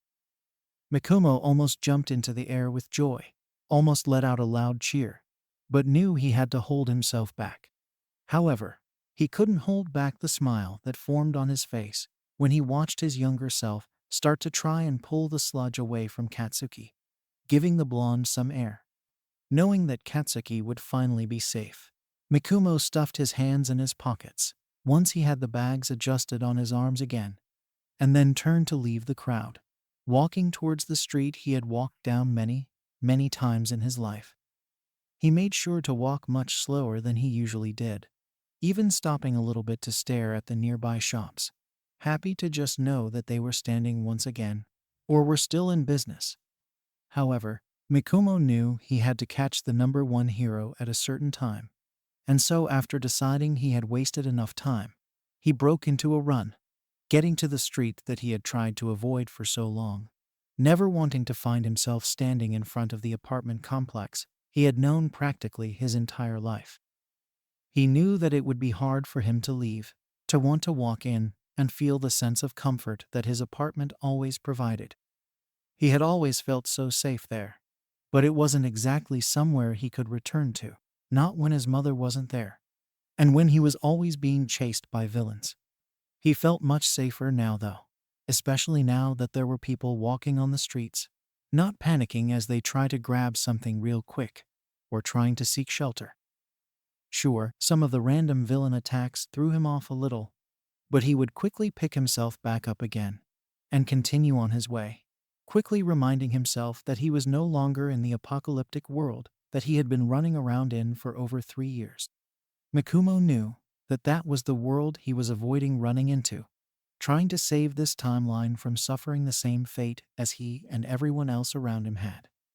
Finally, he reached the street, right as Izuku was walking off to his home again, the symbol of peace's skeletal form standing there, the light breeze seeming heavy against his far too big shirt. Sure, lengthwise, it fit, but it was very loose, and the fabric was a little thin, so it honestly didn't take too much wind at all to make a big movement. Toshinori just stood there though, hands stuffed in his pockets. From where Mikumo was standing, it looked like the man was smiling, and honestly, with how long Mikumo had known the man, he was sure Toshinori definitely held a smile. Mikumo started to walk forward, slowly and quietly, clearing his throat when he felt like he was close enough. That way he could grab Toshinori's attention without being too close.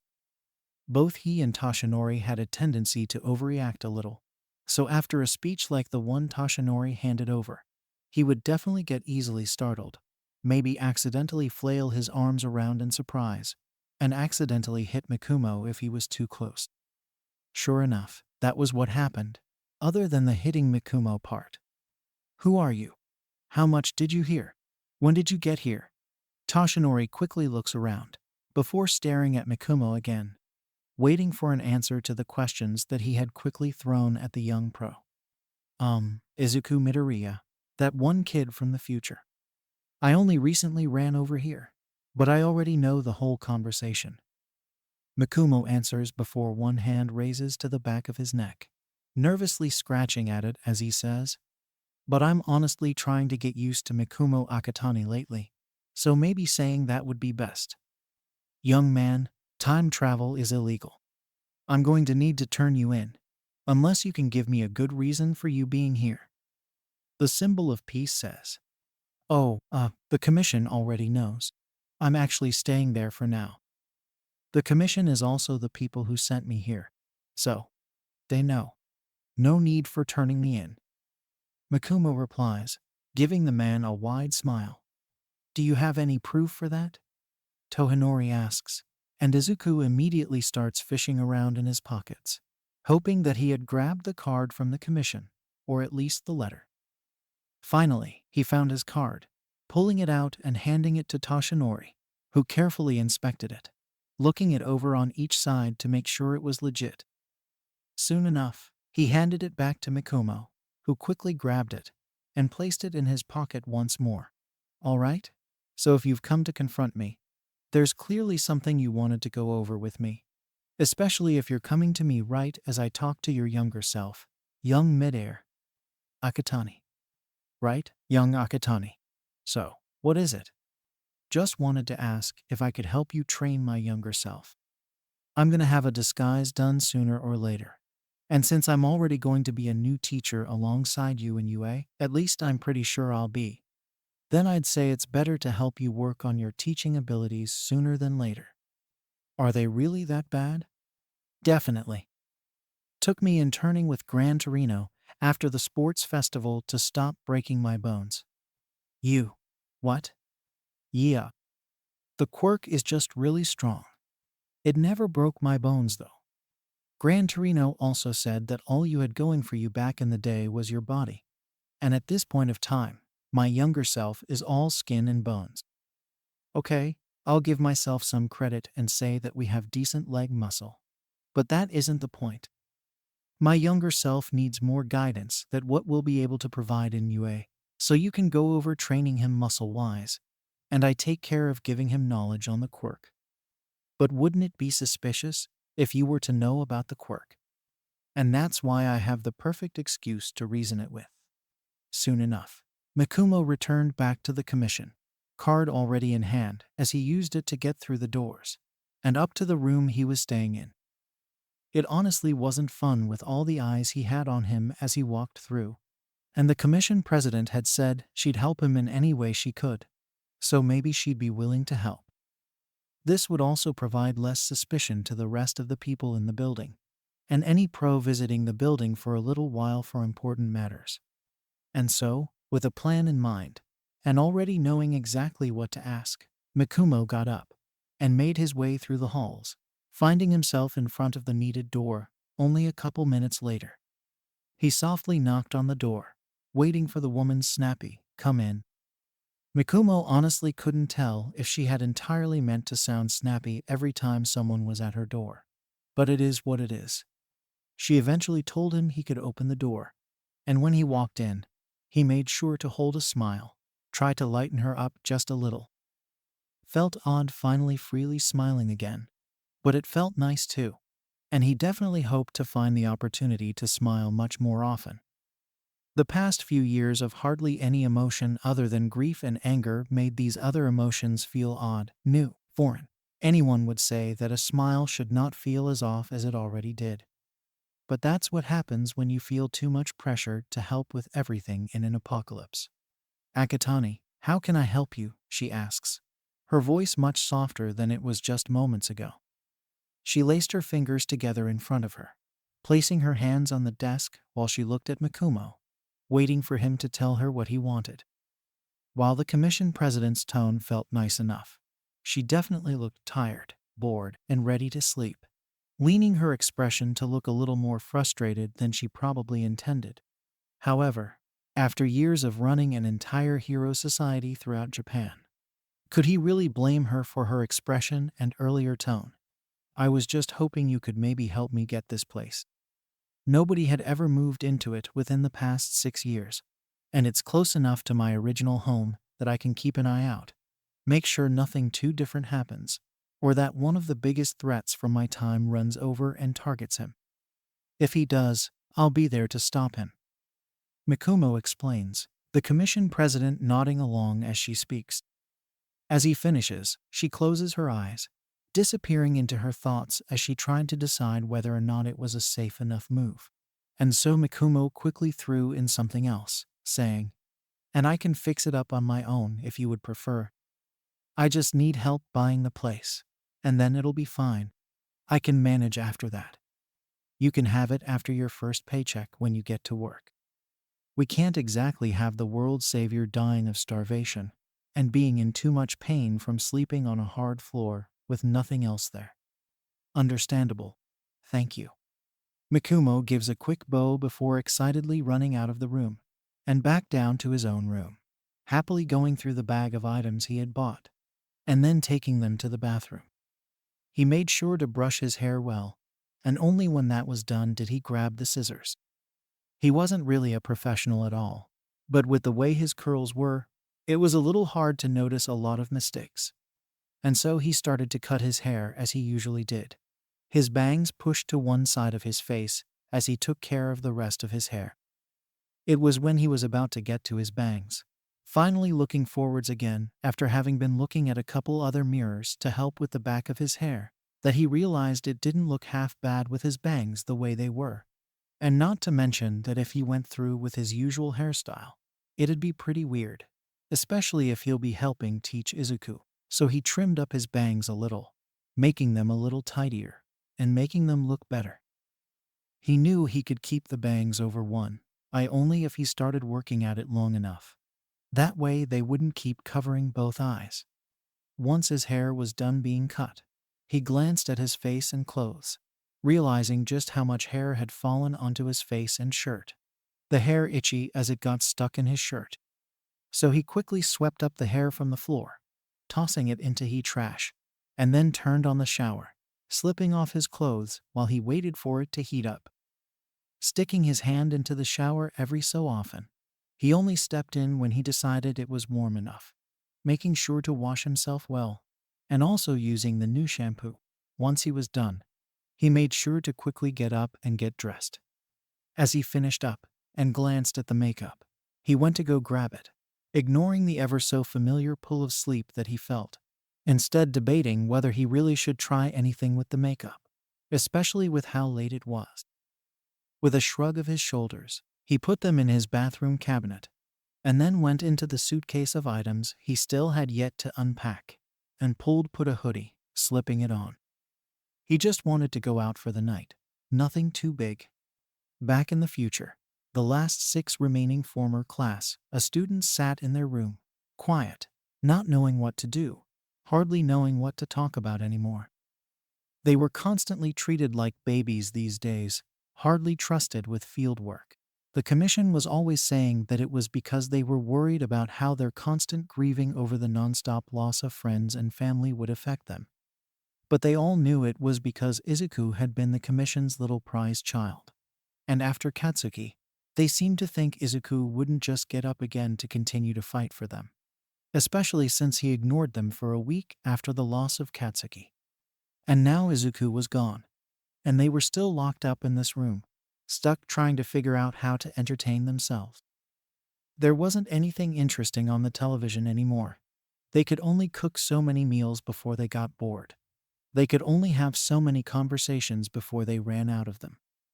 They were bored and wanted to help. Do you? Do you think that All for One is going to come after us soon? Hanta asks from the dinner table, where he rested his head on his hand, looking out the thick window, out at the almost sightless view. The best they could see over the large wall was a few of the tall buildings and some of the sky. The wall definitely never gave the full value of a sunset or sunrise like most of them enjoyed. I don't know. I prefer to not think of the fact that we're practically useless lately. Shoto says as he scrolls through his phone, his chin-length hair pulled into a half ponytail. Everyone knew he had done it because that was the last hairstyle they got to see Izuku in. And since he could do it, that's what he was going to do. Todoroki, we're not useless, Ochako protests, slamming her hands on the coffee table, making Tsuyu's cup of coffee nearly fall of the small table. Tsuyu quickly caught it though, rubbing the coffee that landed on her arm off, and then moving the cup farther from the edge. Well, it seems kinda like we were just Midoriya's support items lately, man. The commission seems to think that as long as we're alive, he'll be fine, and so we need to be locked away like sad little puppies.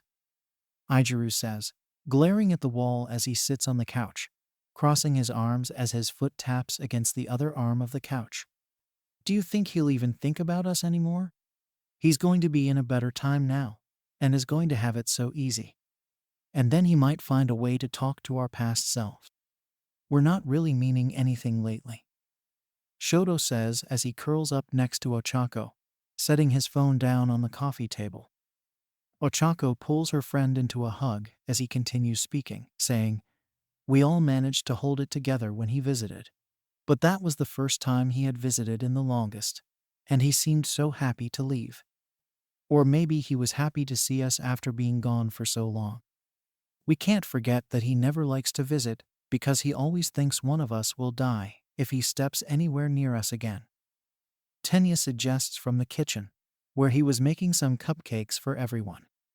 Everyone knew they were going to be wonderful, but they had had them so many times that the excitement from them had completely died down.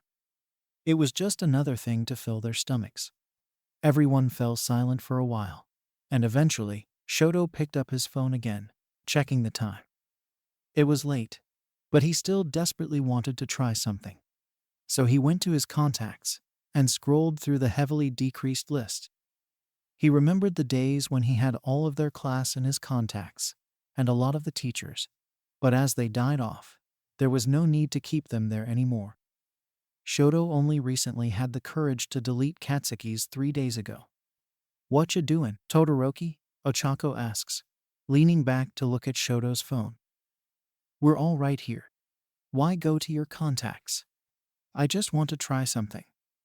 Shoto replies, tapping on Izuku's contact and quickly tapping the call button, holding it to his ear, internally pleading for this to work. It rang and continued to ring. It wasn't automatically going to voicemail, which seemed a little promising. And then the ringing stopped, and Shoto heard the very familiar, tired voice say, "Hello." Toshinori Yogi had honestly seen a lot of things in his life, but he never expected to meet a kid, and then get to see his future self later, looking so tired, and with hair that looked like it absolutely ruined his vision with how much of it was in his face. It was absolutely killing his sleep, especially as his brain tried to figure out what it could be that made the commission itself send Izuku into the past. No, Mikumo Akutani. That's who he is now. He must be here for a long time, if he had to make a whole fake identity, and has the complete plan to help Toshinori train Izuku. The blonde man once more turned over in his sleep, pulling the covers over him again, as his turning had once again made the blankets slide off. It was so easy to get cold lately, and so usually he had a couple or few blankets wrapped around him to provide the warmth he had definitely needed. His scar hurt today, but there wasn't too much he could do about it. He could probably visit Chiyo later for her to give her usual quick checkups, make sure everything was all right. When in his muscular form, he never exactly cared about what happened to him. But when he felt so vulnerable and fragile, he tried to be on top of everything, make sure his health truly was decent enough.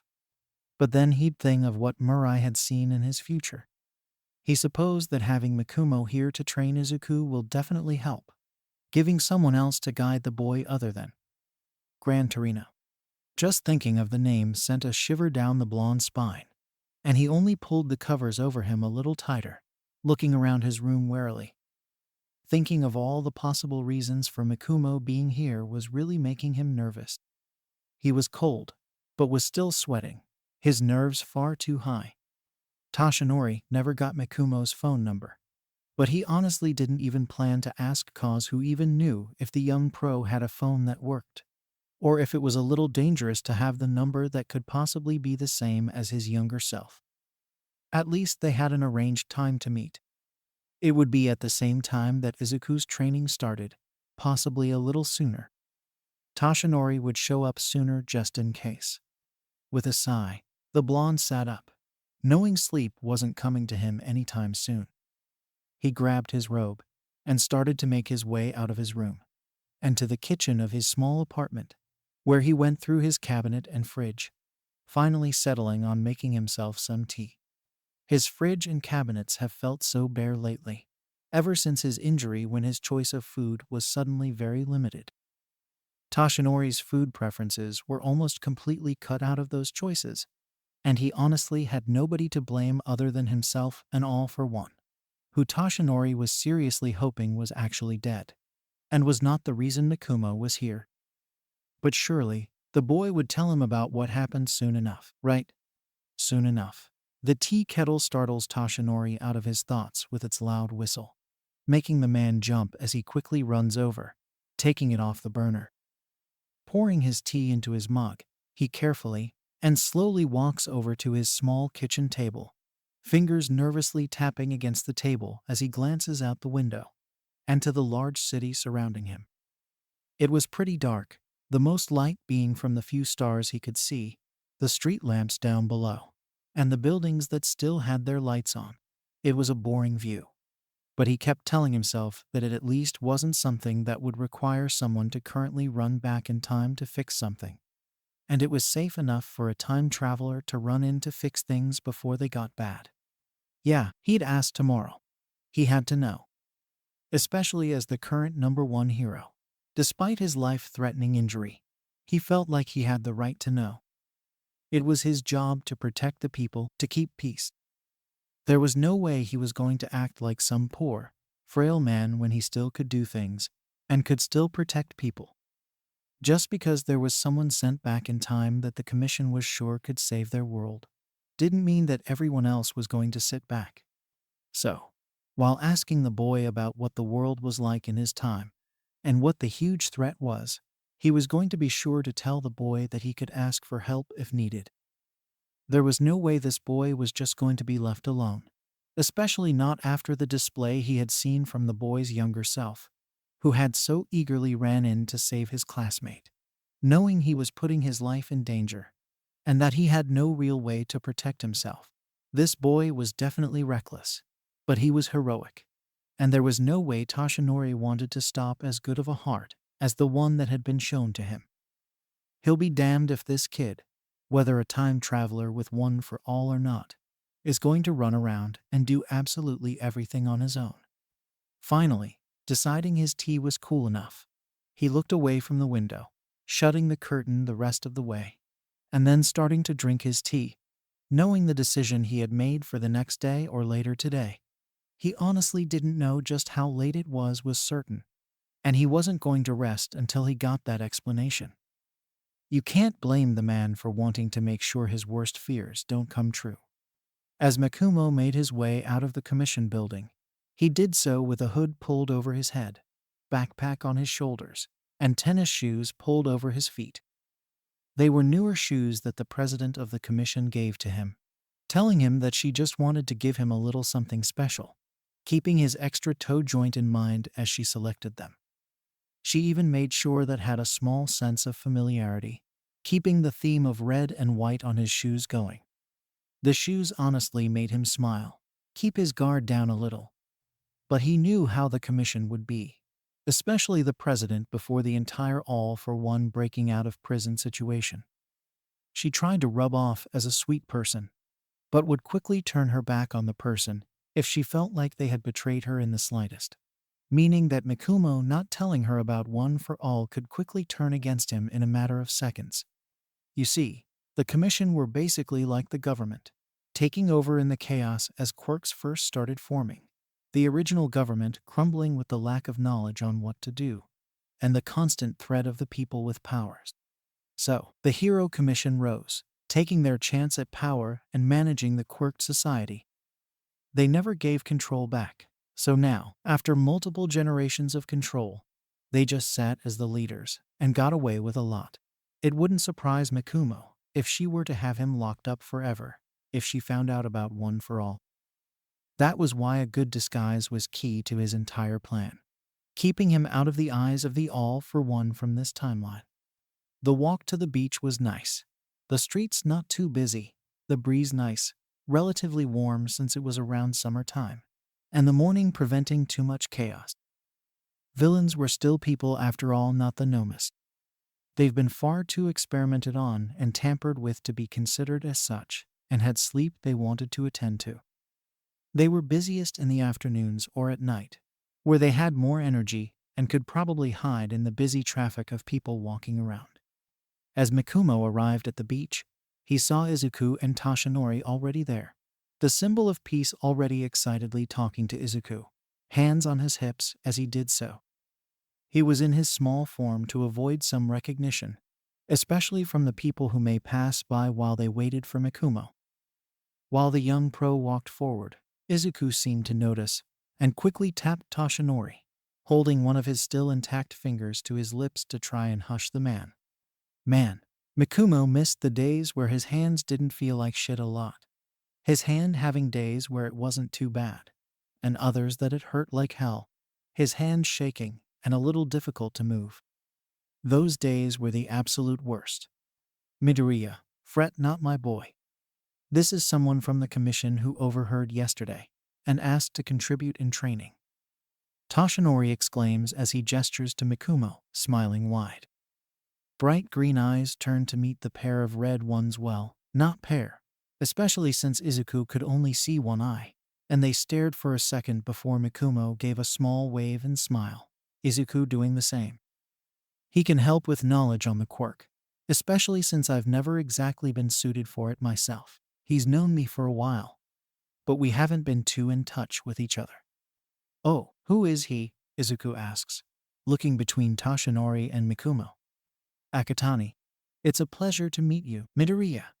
Mikumo tried to put a lot of joy into his voice, trying to break from the dull tone he had gotten far too used to, trying to break himself away from who he used to be. If he wanted to pull this off, there had to be a lot of changes, and he was going to continue to work on it. All Might and I haven't known each other for too long, but long enough. I kinda knew about One for All beforehand, but he hadn't told me he was looking for a successor. Ah, this is going to be exciting. Mikumo shakes Izuku's hand excitedly, and the boy seems to be nervous for a second, at a loss for words. It felt odd to actually see himself be silent after he had been told so many times around that age that he talked too much. Oh, that's really cool. How'd you two meet? Izuku asks, back to looking between both pros. Akatani here has been trained under the commission to be as good, if not better than, Hawks himself. Hawks was also trained under the commission, but each time the commission takes someone under their wing, they continue to try and improve.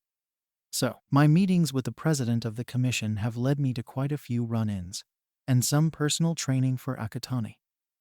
Toshinori explains. Good, he managed to keep to the entire story. That part of the plan is over. And now that he has a backstory that can be supported by the #1 hero, there shouldn't be much questioning to it. No way. You got to be trained under the commission and All Might.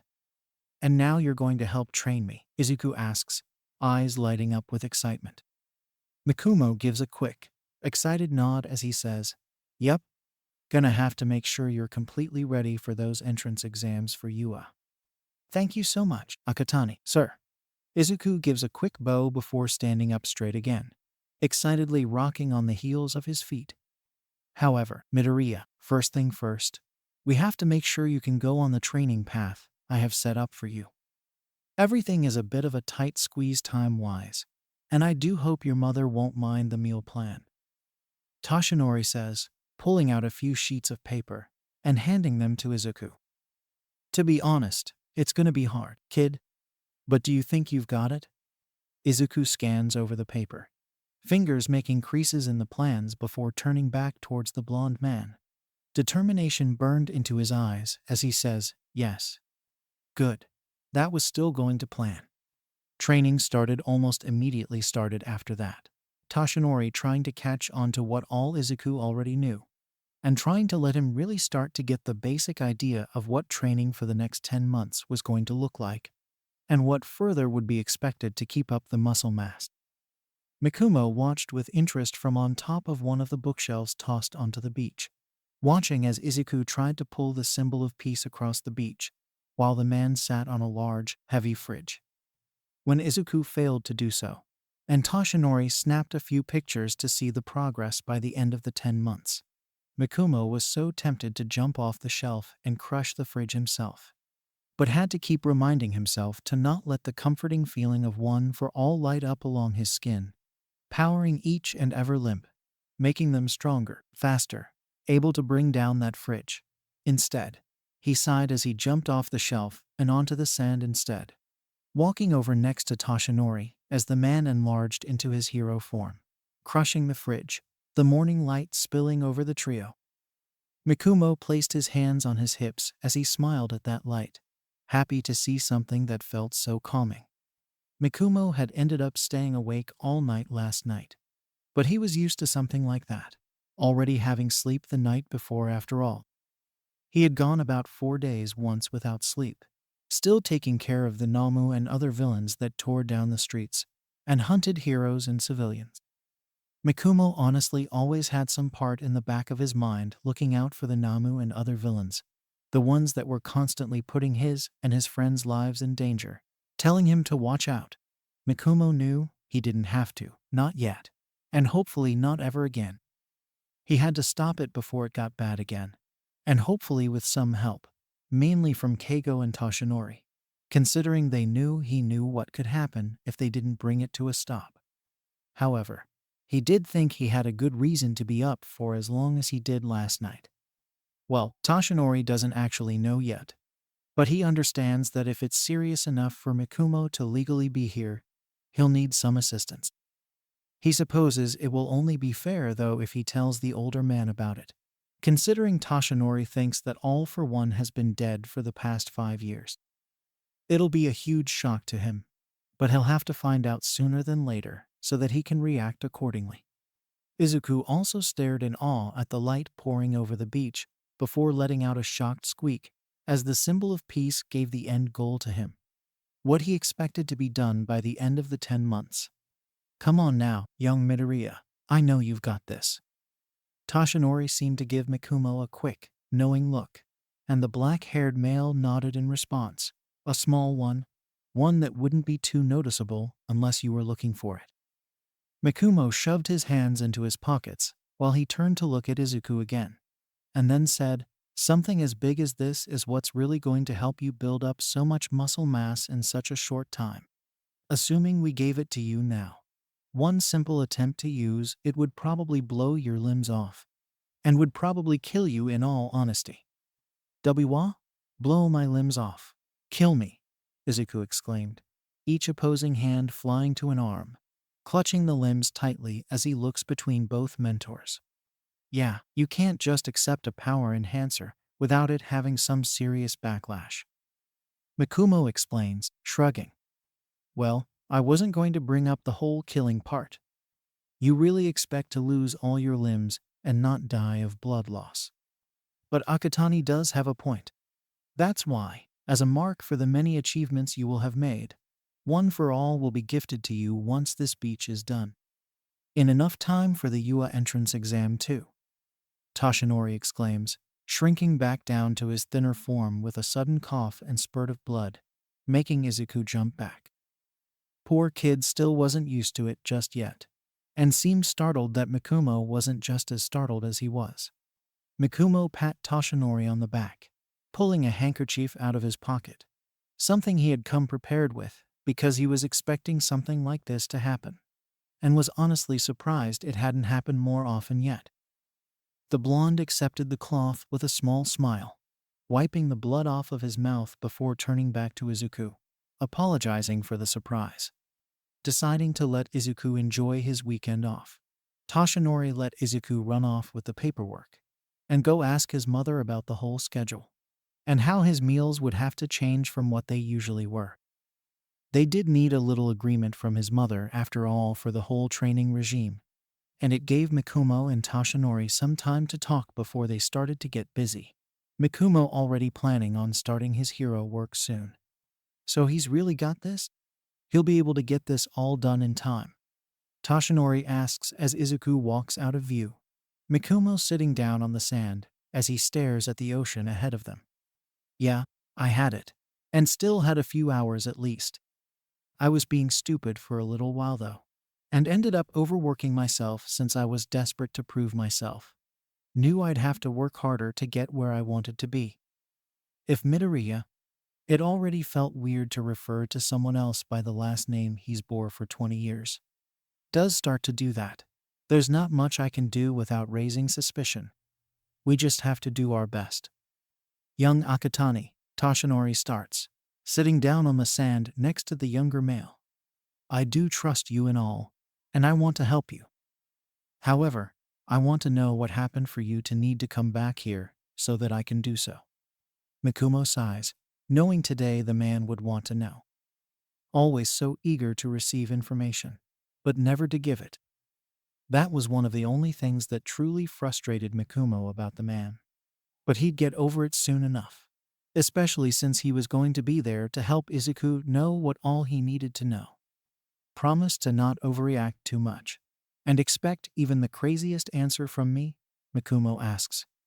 Well, I can't exactly completely promise that because, I don't know what to expect as an answer.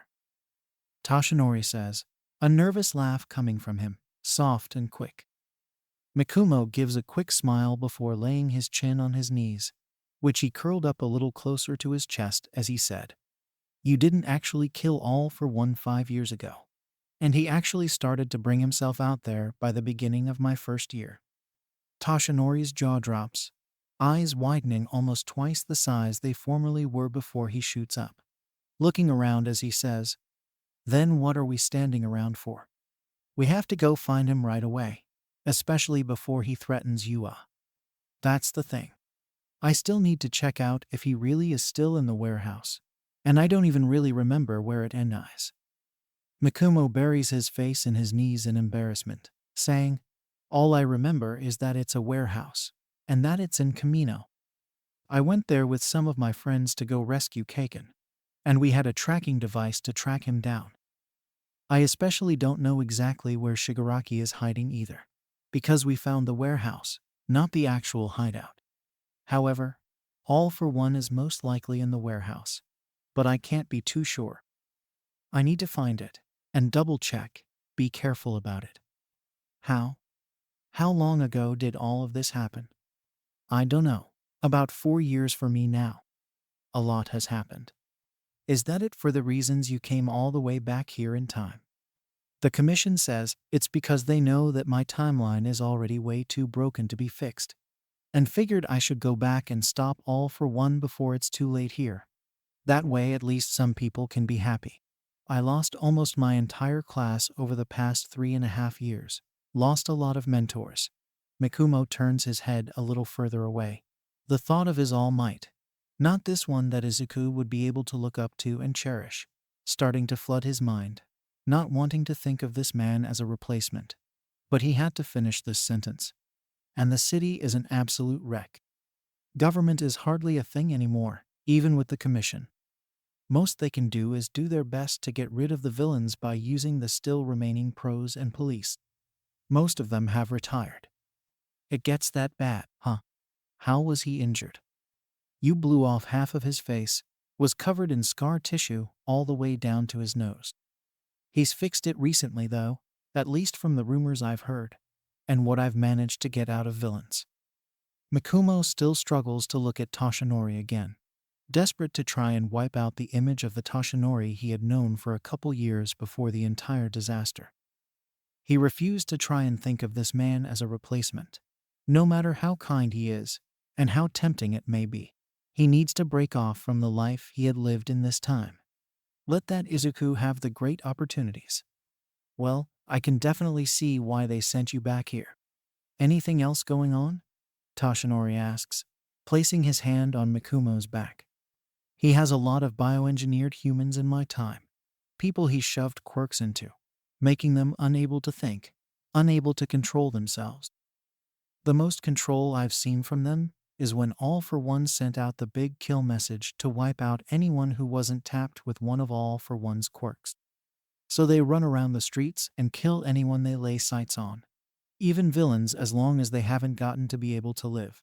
I don't want to jump to any conclusions, but it feels like I was tapped with one too, since they never really go for the kill against me, more going for the people around me, sometimes getting me caught in the crossfire. Seems really scary, to be honest. But at least you have people out there to help you, try to keep you safe, as well as your mental state. You do seem pretty cheerful after all, Toshinori says, letting his hand fall and lean back into the sand. While Mikumo doesn't respond, not exactly wanting to tell the man that he turned away from everyone just for that reason. Toshinori catches on, but before he could say anything, Mikumo's phone buzzes in his pocket, and the young adult quickly grabs it, ignoring whatever Toshinori has to say next, if he even does say anything. Too excited to have heard and felt that buzz. It was still relatively early, so it honestly surprised, yet didn't surprise him to see Ochako's contact. Uravidigi 3. Alright, a group chat for all of us, so we all know how we're all doing. D. Mikumo smiled at the message, happy to see something from her. He had heard her last night over call, but it felt nice to actually hear from her over a message, even if it was through text. Teniida. A wonderful idea, Uraraka. We can also send reminders to Midoriya this way, remind him to take care of himself. A great opportunity to take as much advantage of the capability to talk to our friend as best as we can, especially in the time that we'll no longer be able to see one another. Hantasaro changed his name. Tape dispenser. Teniida. Really? Tape dispenser. Hell yeah. Seems like your friends really care for you. Toshinori says from over Mikumo's shoulder, making the younger male jump, a high eep slipping out of his lip, clutching his phone close to his chest as he turns to see Toshinori right behind him, bony hands on frail knees as he bends over, a smirk on his lips. I knew you weren't paying attention, Toshinori says as he walks back to his spot on the sand, sitting there. Seems like you still have a few to keep in contact with. It's a good thing they're still trying to take care of you, make sure you're all right. Yeah, 'cause I ignored them for forever. But now that they know for sure I'll see the stuff, they just want to give little reminders. Mikumo replied before standing up, brushing the sand off of his clothes and shaking his foot a little to get it out of his shoes, and then starting to walk off. Thanks for your time, All Might. I guess we can go over more later, but I have a hero suit coming in soon, and I want to at least try catching up with my friends a little bit before I get too busy.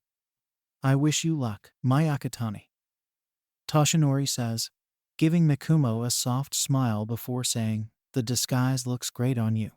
You did well. Thank you. Mikumo gave a small smile back, the corners of his lips just barely tilting up before he turned to walk away, giving a small wave back as he slides his phone into his pocket once more, and then charging up One for All just a little as he leaps up the largest pile of trash, and then activates Float, and then once more One for All, but using his air attack to shoot him through the air and onto one of the tall buildings. From there, that's how he made his way back to the commission office. not wanting to go through the large crowd of people yet, and then sneaking in through his window, which he made sure to keep unlocked. He supposes he got lucky, not getting caught by anyone on his quick run. But it was still worth it. Happy to finally use the quirk again, to feel its warmth, to feel something familiar in the time where everything was so unfamiliar, but familiar at the same time. He missed freely being able to use his quirk all the time, where he could always feel that warm hug of one for all, and not feel like he constantly had to practice hiding it. Walking through his room, he paces around a little, trying to plan what he wanted to do next. Debated picking up his phone again to read through the texts. Considered checking on the president of the commission. Thought about running to Keigo's agency to visit him. And many more things. However, he also just wanted to stay in his room for a while, make sure that he wasn't about to be needed for anything, or that he wasn't going to get his hero suit in the time he was running around. And that's when he got an idea, and a wonderful question to ask. That way he could still try and use one for all without getting himself caught and in trouble. He's sure that this place has got to have some sort of training room that he can use, and hopefully privately, or maybe have some training against Keigo. Yeah, that would be fun. Grabbing his phone off the desk in his room and pocketing it, he started to make his way out of his room and down the familiar pathway that led to the commission president. It felt weird knowing he always had access to this building after always admiring it from a distance for so long ever since he was little. But now he wasn't little anymore, and so many things have changed. Reaching the office door, he knocked on the wooden door a little hard. That way he could be sure that there was someone in there. Far too many times he'd been nervous to knock on doors when he was little, and that generally led to him waiting there for a while he built up the courage to knock a little louder. It seemed a little funny to him that he used to be like that for a while, but it was a little difficult to pinpoint exactly when it changed. Maybe sometime around the time he got into UA. "Who is it?" the president asks from the other side of the door. "Akatani." Mikumo responds, and then hears a new voice from in there say, "Oh, isn't that perfect? Come in." He knew that voice ignore that fact that he knows a lot of voices. But this one is just really special to him right now, and was very pleased to hear it. His hand practically flying to the handle, and then pushing the door open, stepping inside and walking over to the couches set up on the other side of the office, away from the desk that Mikumo had usually been sitting at to talk to the commission president. Over on the couches, the person who sat there other than the commission president was none other than U.S. Principal Nezu, who sat leaned back into the couch, a cup of tea held in his paws as he smiled, watching Mikumo walk over. "Where have you been this morning?"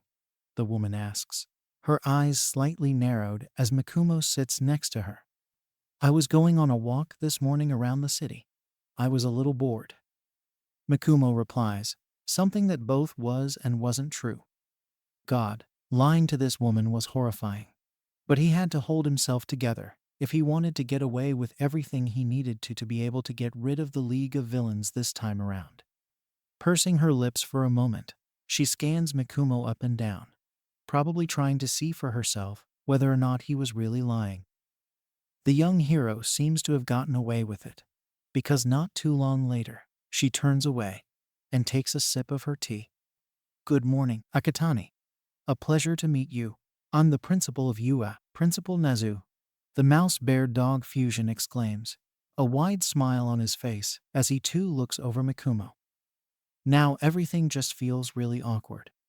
He may have preferred staying in his room for the rest of the day. "Good morning, it's a pleasure to meet you," Mikumo responds, his head slightly tilting to the side as he smiles. Not exactly sure what it was the two were formally talking about before he got here. But based on recent events and what he was trying to do, he did have one big assumption. So anyway, as I was saying, Akatani here has been specially trained by us for a while now. So they're not telling Nezu about the time travel. And he seems to want to take his career into helping train the future generations of heroes himself. If you are willing to accept him, as well as All Might this year, I think the both of them would do well with training heroes themselves. After all, with you constantly having homeroom teachers teaching the kids heroics, it has been a bit of a tight schedule for you to fit your staff in. Akatani here can assist with fixing that. All Might does plan on starting UA by the next school year. And is there any time that Akatani here was hoping to get into UA as a staff? Nezu asks, looking at both of the people on the opposing couch that he sat on. I was hoping to get in sometime this year, especially since, from what I've heard, Shota Aizawa doesn't have a class this year, and so if I need help with something, I can still get some assistance from him, and then I can further assist All Might when he starts teaching. That's never exactly been something he's great at after all, and a little practice for me would help a lot. Mikumo explains, I do see your point, and I suppose I can try to work it into the schedule, give the staff a heads up, and any other things I need to do. Nezu says, smiling as he tells Mikumo about what he needed to do. Akatani, I welcome you to my wonderful staff. I hope I can get you started and busy next week, sometime after you've officially started your debut as a hero. That was when Nezu turned to the commission president and said, but don't you dare send him on a whole bunch of those missions. We don't know how they'll rub off on him, or if they'd turn him into more of a Lady Nagant or Hawks. You do have a tendency to mess up the children you train, and I can't have someone who's going insane teaching my students. Of course, we'll be careful about what missions he's assigned to. Okay, now Mikumo's confused. What missions?